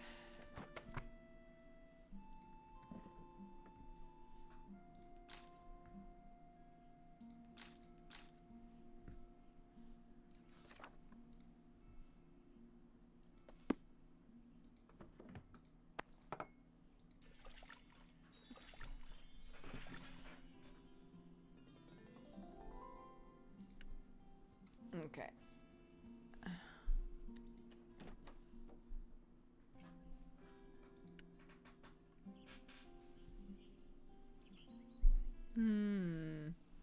Maybe we should go this way this time. I wonder how Ruth's day of relaxation went. I'm gonna stop by and check on her. You knock on Ruth's office door. One moment, please. You hear Ruth talking with someone. You can't hear what she's saying, but Ruth sounds agitated. The conversation ends. A person you assume is involved with festival preparations leaves. Come in. Oh, Duger, is there something I can help you with? I was just stopping by to see how the relaxation spell worked. Ah, yes, the spell. I don't know what came over me. It was a spell. Magic came over you, homie. I just don't understand. I used a magical oil intended to make me relax, and then I was doing all sorts of weird, relaxing things that I would never normally do.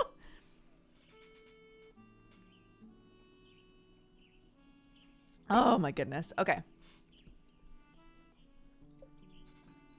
Honestly, it was kind of nice switching things up a bit.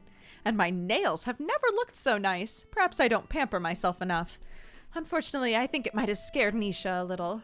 I don't think she was quite prepared to deal with that. So it worked, huh? I think so. I just hope I wasn't too much of a burden on Nisha. I've already asked her to do an art installation for the something, gestures. Asking for more than that would be too much. I might be an old lady, but I can still take care of myself. Besides, we've got you to help us, to help keep us all in check, right? It sounds like I'm doing the opposite of that. It sounds like I'm adding a lot of chaos to this town. Yeah, totally. I'm only teasing. Sort of. I know people are worried about me. I can sense it from Mel as well, and maybe, just maybe a smidge from you.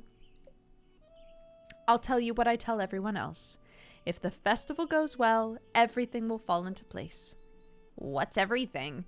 Well, if the festival goes well, there's no more reason to worry. The village will be back on its feet. People will be interested in revisiting Flora. Our farms will produce an abundance of produce. Our artisans will draw people from all around. Those are some lofty goals for one festival. I know, but American dream. But what I want the most, truly, more than anything, is for Nisha to feel comfortable leaving here. Huh?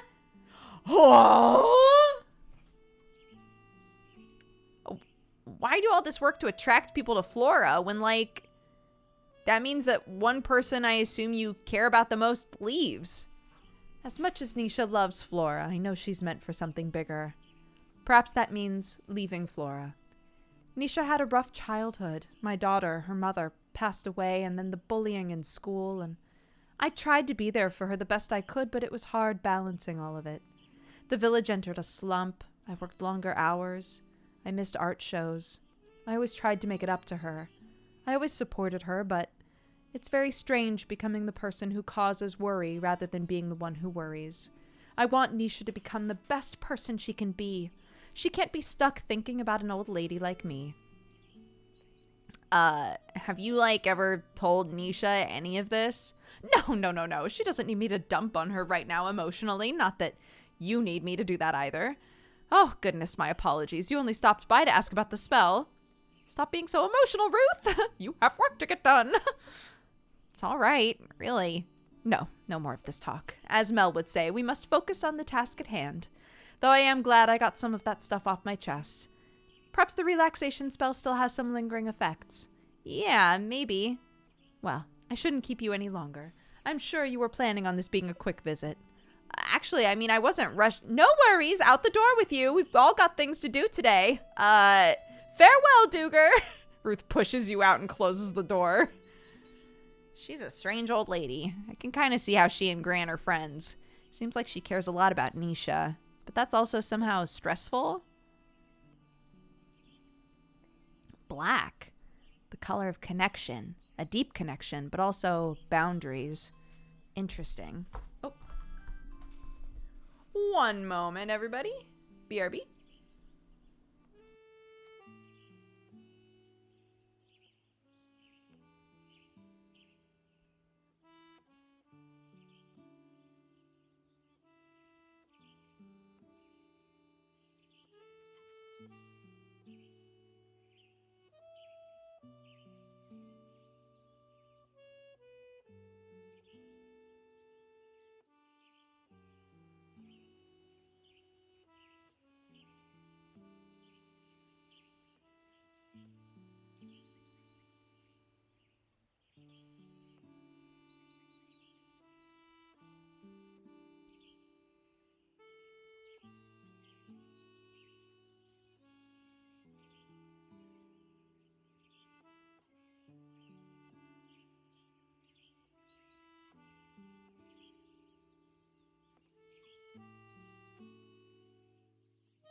Okay. Mangapod might get pushed. We'll see. There might be some work stuff in the way.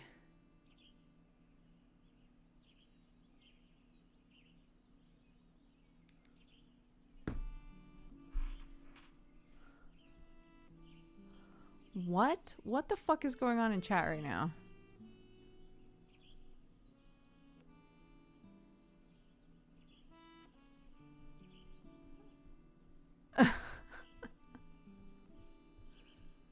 I don't like it. I don't like this.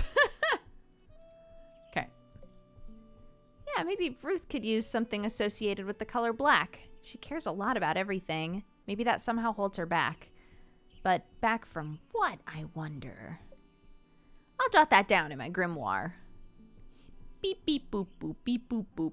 Talk to Mel. You walk into Mel's office, but Mel is nowhere to be found. Maybe she isn't here after all. I guess I'll come back. Oh. What the heck? You walk over to Mel's desk and look over a massive stack of papers to find her fast asleep. I'll leave it on her desk. I don't want to give her this charm. When you place the charm on Mel's desk, you knock over her pencil holder. Oh god, the festival is on fire! Ah! Oh! Oh, the festival's not on fire. It's just Duger. Not that you're on fire. That's not what I meant. What I meant. Sorry, I'm, Mel? Don't worry, man. The petting zoo is completely... Oh, Duger, it's still you. If you're this tired, just go home and sleep. No, there's no time. I have to... the napkin. Here, try holding the charm. See if it helps.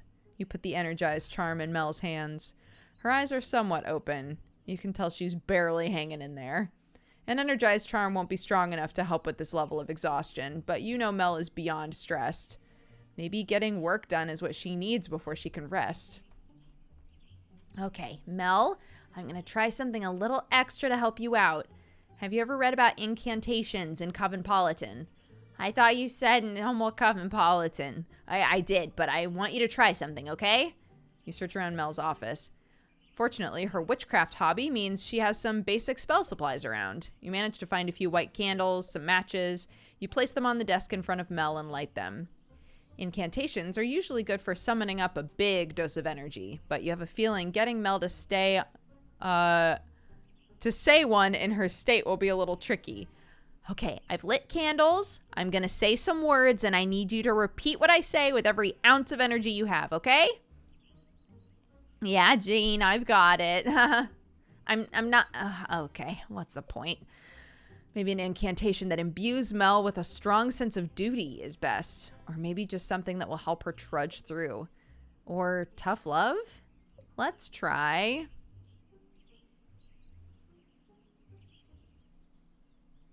No rest for this lady until she's 80? Oh my god. Summons cocaine. Jesus. Even if they're no fun. No fun. I just want... Mel, you can get your work done if you repeat the words. What words? It's going to be harder than I thought. Time to be dramatic. Fire! Quick, get the hose! Oh, I was dreaming. Did the incantation work? No, because I need you to say the incantation. Okay, please try again. Don't give up on me. All right. Now you might have Mel's attention. Let's give it another go. Focus on what I say. I'll complete my tasks one by one, even if they are no fun. I'll complete my tasks. Mel, you're so close. Come on, you can do it. And no fun. Mel squeezes the energized charm and lifts her head. Oh, I think I can feel its energy starting to work. Fantastic. If you say it one more time, you'll be back up on your feet. And I'll get all my work done. Of course.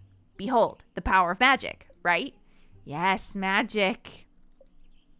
Say the incantation one more time. Okay, here we go. I'll complete my tasks one by one, even if they're no fun. Mel sits straight in her chair, grasping the energized charm. She takes a deep breath. I'll complete my tasks one by one, even if they're no fun.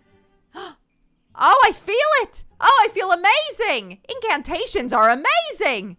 Witches are amazing. It's up to me to make up for the fact that we're understaffed and over budget. Pulling all those all-nighters, it's starting to get a little rough, but it is what it is.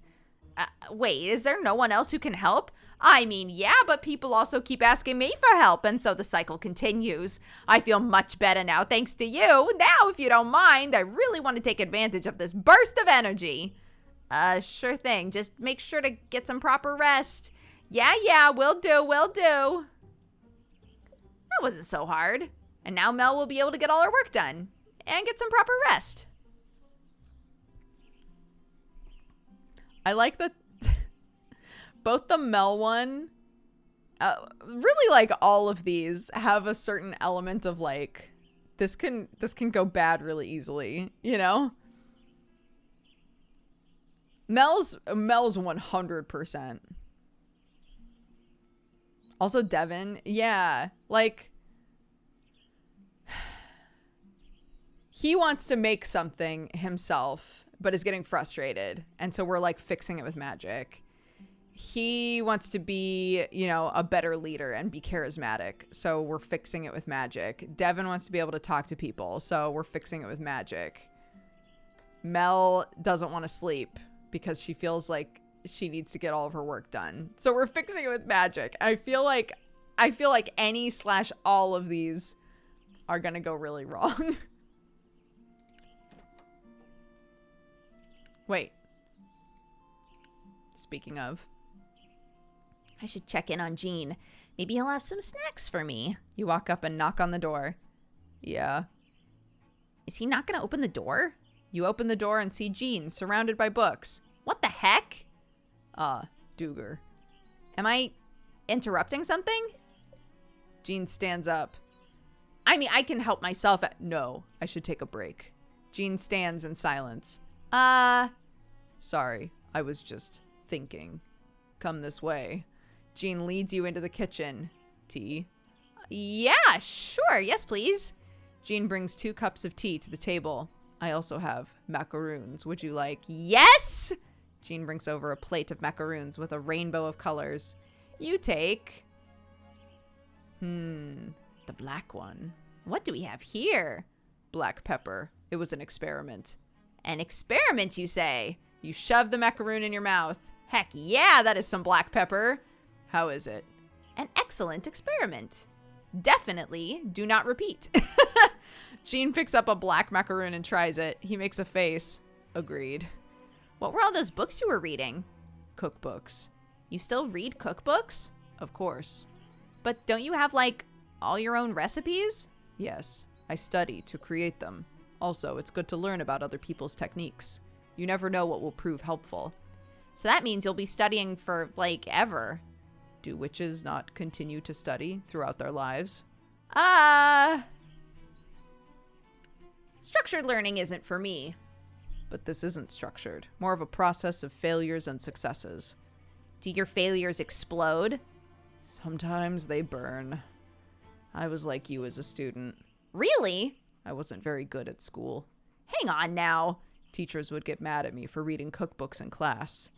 You must have been popular. I wasn't. They put me in charge of the school's bake sale one day as punishment. No one wanted to help me. I had to do it all myself. I baked all sorts of cookies and cakes. It was a lot of work. A lot of work. I guess I'm here as punishment, but I'm not putting the festival on by myself. The point of the bake sale was to punish me for my love of baking. What? That's awful and super weird. But you still love baking? Even more so. Everything sold out from that bake sale. It was the most successful one ever. One of the people there was a teacher from a culinary school. They asked me if I'd like to attend their school. I said yes, and I never looked back. Learning isn't bad, but not everyone learns the same way. Also, some people are just mean. I'm happy you didn't stop baking, for one. These macaroons are delicious. Thank you. Jean looks over at his stack of books. Break time's over, huh? if you don't mind. No, not at all. See you later. Maybe someday I'll enjoy learning as much as Jean. Yellow. Yellow can be associated with learning, but also joy. Even though he seems to already like learning, I guess Jean is struggling with those Madeleines. Maybe incorporating something yellow would help remind him to find the joy in learning. Let's take note of that in the grimoire.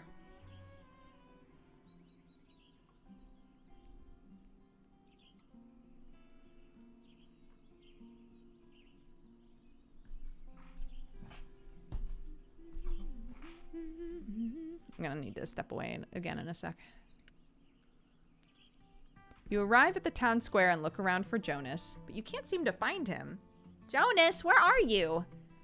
Psst, over here! You see a hand wave at you from behind one of the booths. You walk over and look behind it to find Jonas curled up in a ball, hiding his face. Can I get the spell I requested? Yes? Safety oil. This? Here we go. Is there a reason you're hiding over here? Jonas lifted his head as he takes the safety oil. Jonas, what happened to your face? Does it look that bad? Well, let me see. You lean in close to Jonas. He looks pretty banged up. What are you doing? Sorry. I just wanted to make sure none of your injuries looked serious, you know? Oh, well, thanks, I guess. So, what happened? My face, well, that's from a metal bar swinging into my eye. And then, you can't see them, but all my fingers are bruised from missing nails with my hammer. I thought you were supposed to be good at building stuff. Well, usually I am. I pride myself on workplace safety, but something feels super off. I see. You've probably been cursed. Maybe being the boss is a curse. I've never been asked so many questions in my life. Jonas, is this the right screw? Jonas, do these table legs look even? Jonas, do you think this tent is gonna fall over? And I'm hammering away at a piece of wood. Okay, so you're not good at multitasking is what I'm learning. No, So, why are you hiding? because I have to demonstrate the new saw to the crew in a few minutes. And you're afraid... Then I'm gonna saw my arm off. I see. The spell should protect you. Should protect? What does that mean? I mean, like, you're not gonna die or anything. That's not good enough. Well, if my spell isn't good enough, then I'll just take it back. No! Then what do you want? Just some magic words or something? For a little more oomph? Magic words? Isn't that a thing witches do? Isn't that a thing witches do? Sure, maybe in children's books. Yes, of course. How does this sound to you? Moon crystal power makeup. I guess makeup would help cover up some of these injuries. Wait, why are you laughing? You're pulling my leg, aren't you? Jonas, where are you? Oh crap, it's almost time. I'm gonna die. You gotta help me. Did you apply the safety oil yet? Oh, right. Jonas smears the oil all over himself. Okay. Okay. Now what? Go do your meeting. But the magic words. Jonas really does doubt the potency of your magic. You should show him how it's done. Or is it even worth the effort? How about making him pay? Okay, here's some magic words. Oh no. Planks of wood, bars of steel, avoid this man, or whatever. Wait, what? There he is. Come on, Jonas. I'm coming. You're coming with me in case anything goes wrong. I already told you I hate blood. Jonas grabs your arm and pulls you with him toward the crew. Jonas takes his place by a massive saw. Hello, crew! Today I'm here to give a demonstration of the new piece of equipment you see right here. It's a giant saw, and I don't think I need to say this, but I'll say it anyway. A giant saw is not a toy. So, first you press this button here. Jonas pauses and looks around. Anyway, you just press this button and... What is that? Anyway, press this button. Okay, who is making that noise? I'm gonna press the button and something bad is gonna happen. Boss? There it is again! We need to move very slowly. What? Have I already chopped off my pinky and I just haven't noticed? I don't see any blood. Do you? Should I grab him? Grab me! Jonas looks up. His face turns pale. Ah! A shelf of wooden blanks and metal poles collapses, kicking up a cloud of dirt. Boss! The whole crew descends upon Jonas. I'm all right. Are you okay? Here, boss, sit in this chair, relax. Really, get him a cup of tea. Please, just leave me. Do you think we should call a doctor? I said leave me alone. Jonas shoves his way out of the crowd and takes off running. His crew stands around dumbfounded. Did I brew the tea too long? You tiptoe away from the festival site. Maybe I should have put a little more effort into those magic words after all. But Jonas didn't cut off his arm, right? Oh my god, we're not even like trying to find him to see if he's okay.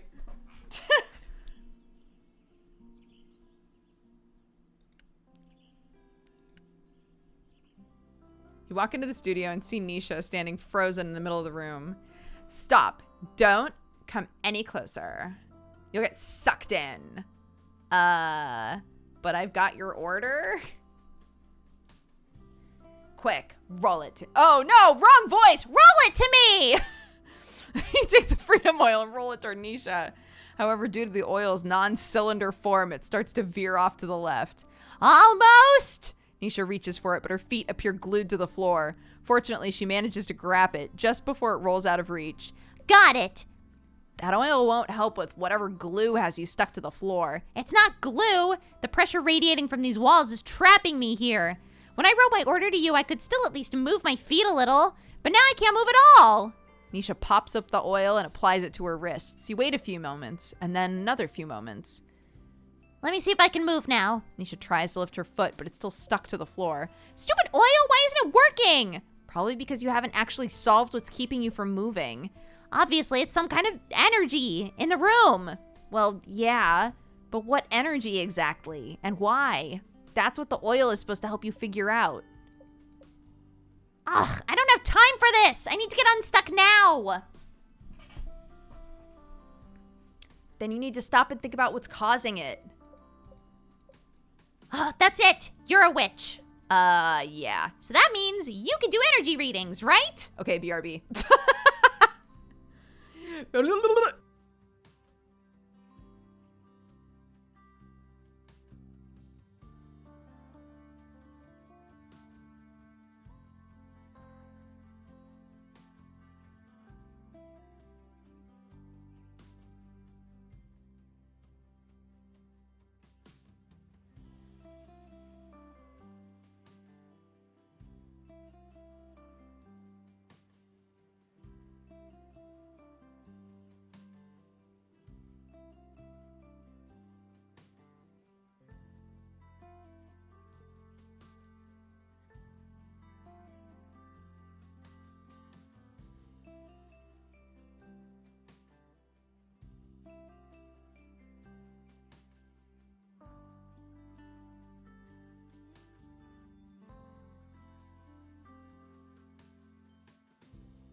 Hello, I'm back. Sorry about that.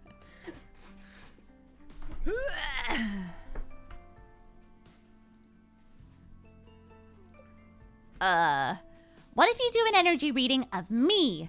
Why would I just read about them in last month's Coven Politan. They said energy readings can help you figure out how you're feeling.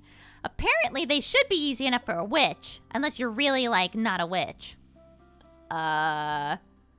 Cracks knuckles. All right, let's do this. Sweet! I knew I could trust a pro.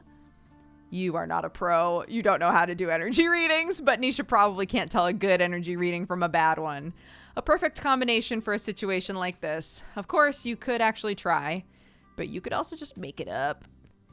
Okay, let's see what we got going on here. I'm seeing colors. Which means there's a lot of creativity, ambition, confidence in this room. Well, duh! It's an artist studio after all. But also the energy might be too much at times and can be your undoing. As if! Next! Yeah, Duger, what else do you see? How about the shape?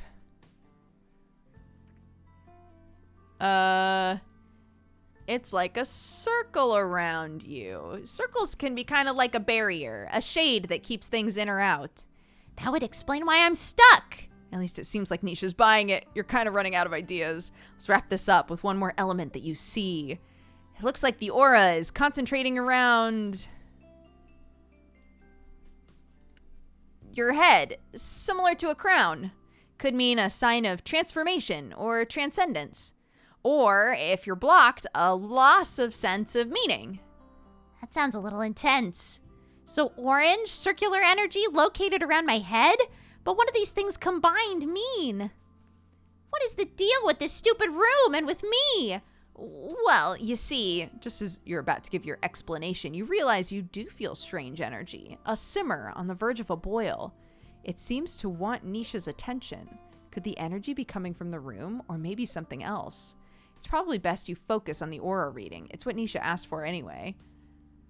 The color orange indicates an abundance of creative, ambitious energy, and meanwhile, the energy's circular shape says it's guarding or protecting itself. But the energy around your head means big new ideas are coming. You need to seek them out. Wow, you sound like a legit witch there. There is something in here. What? No, it's just a loose shelf. Jonas should come over and fix it. No, I can feel it. Nisha, maybe that's the energy you're... No! Anyways, thanks for the spell and for the reading. Look, I can move my feet again. Wow, better get back to work, don't you think? Now, if you could go so I can paint, that would be really great. Nisha starts pushing you out the door. Wait, Nisha! Let's figure this out together, babe. Sorry, really, it's nothing to worry about. Bye! Nisha slams the door. Why does it feel like everyone in this village asks for my help and then kicks me out? Facts.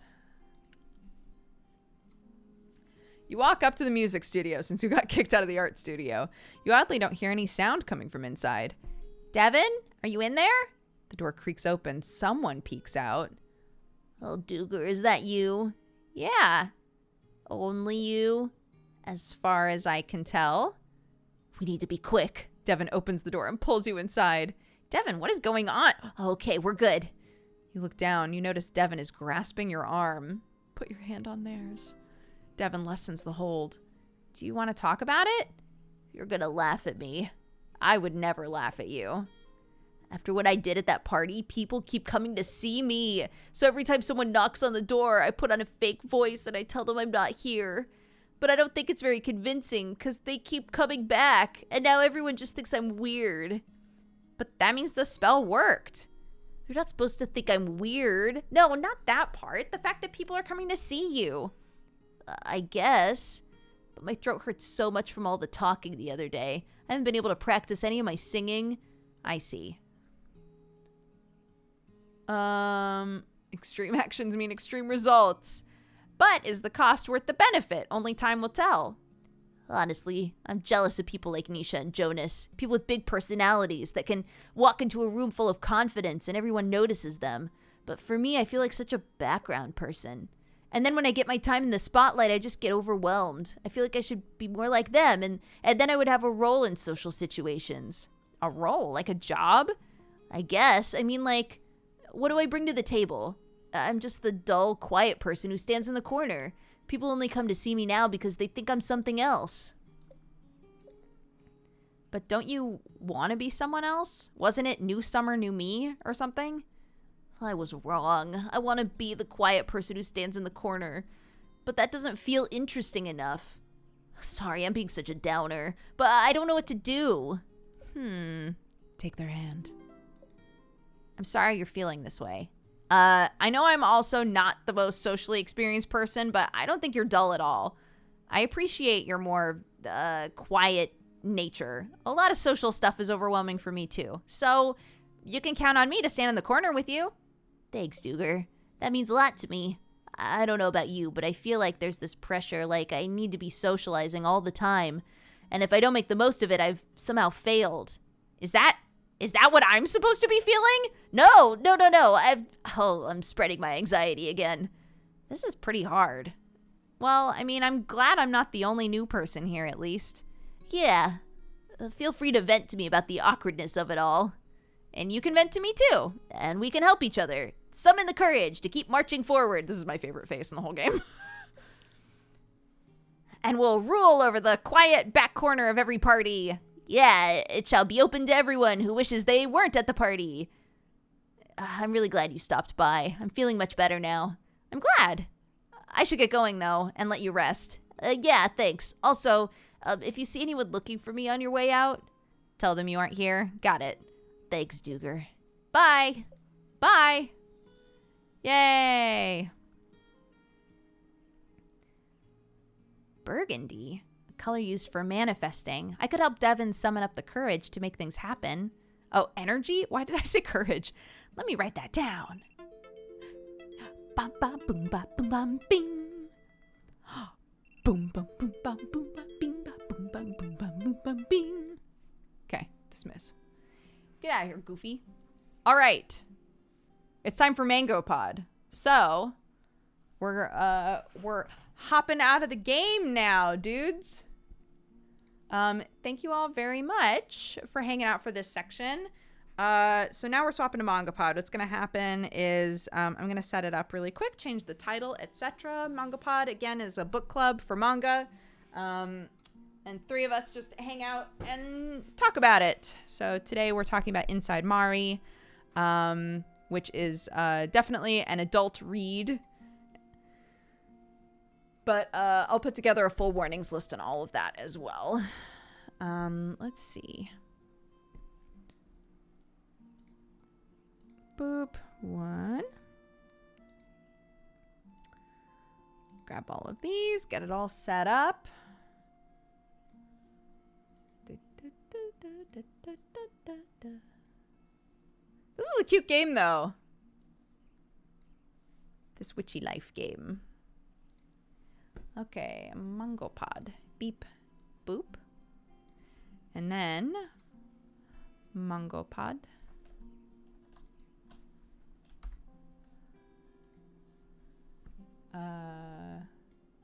Beep boop. Great.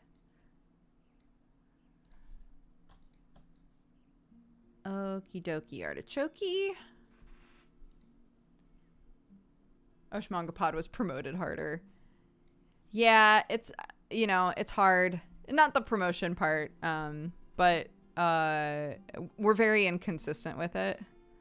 You know, it doesn't always happen every week, and we keep swapping like what time it happens and what day it happens and stuff. It's hard to like get consistency with it.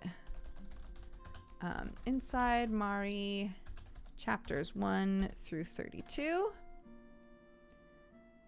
Later Hellions. Talk show. Tags. Manga. And anime. Oh, I guess I can do book club as a tag. Man, it's so wild being able to just like do your own tags.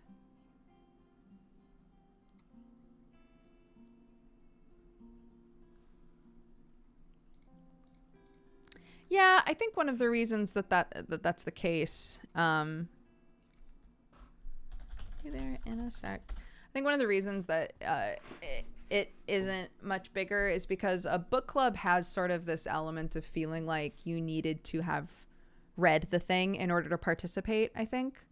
So it winds up just feeling like more niche, or like less people feel like it's accessible to them, I guess. So yeah.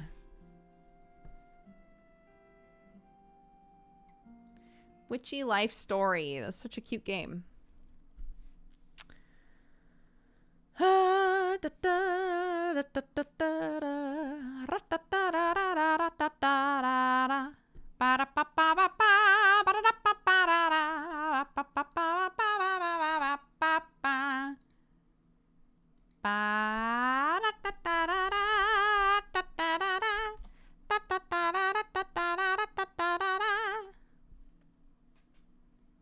Oh no. Oh no, what's happened?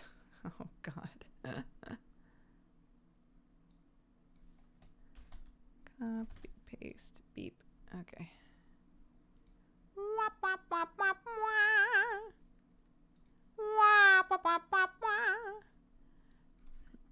Inside Margie warnings. Okay, I'll fill this out while we do pre-show stuff. So, play a little music. I'll get everything set up.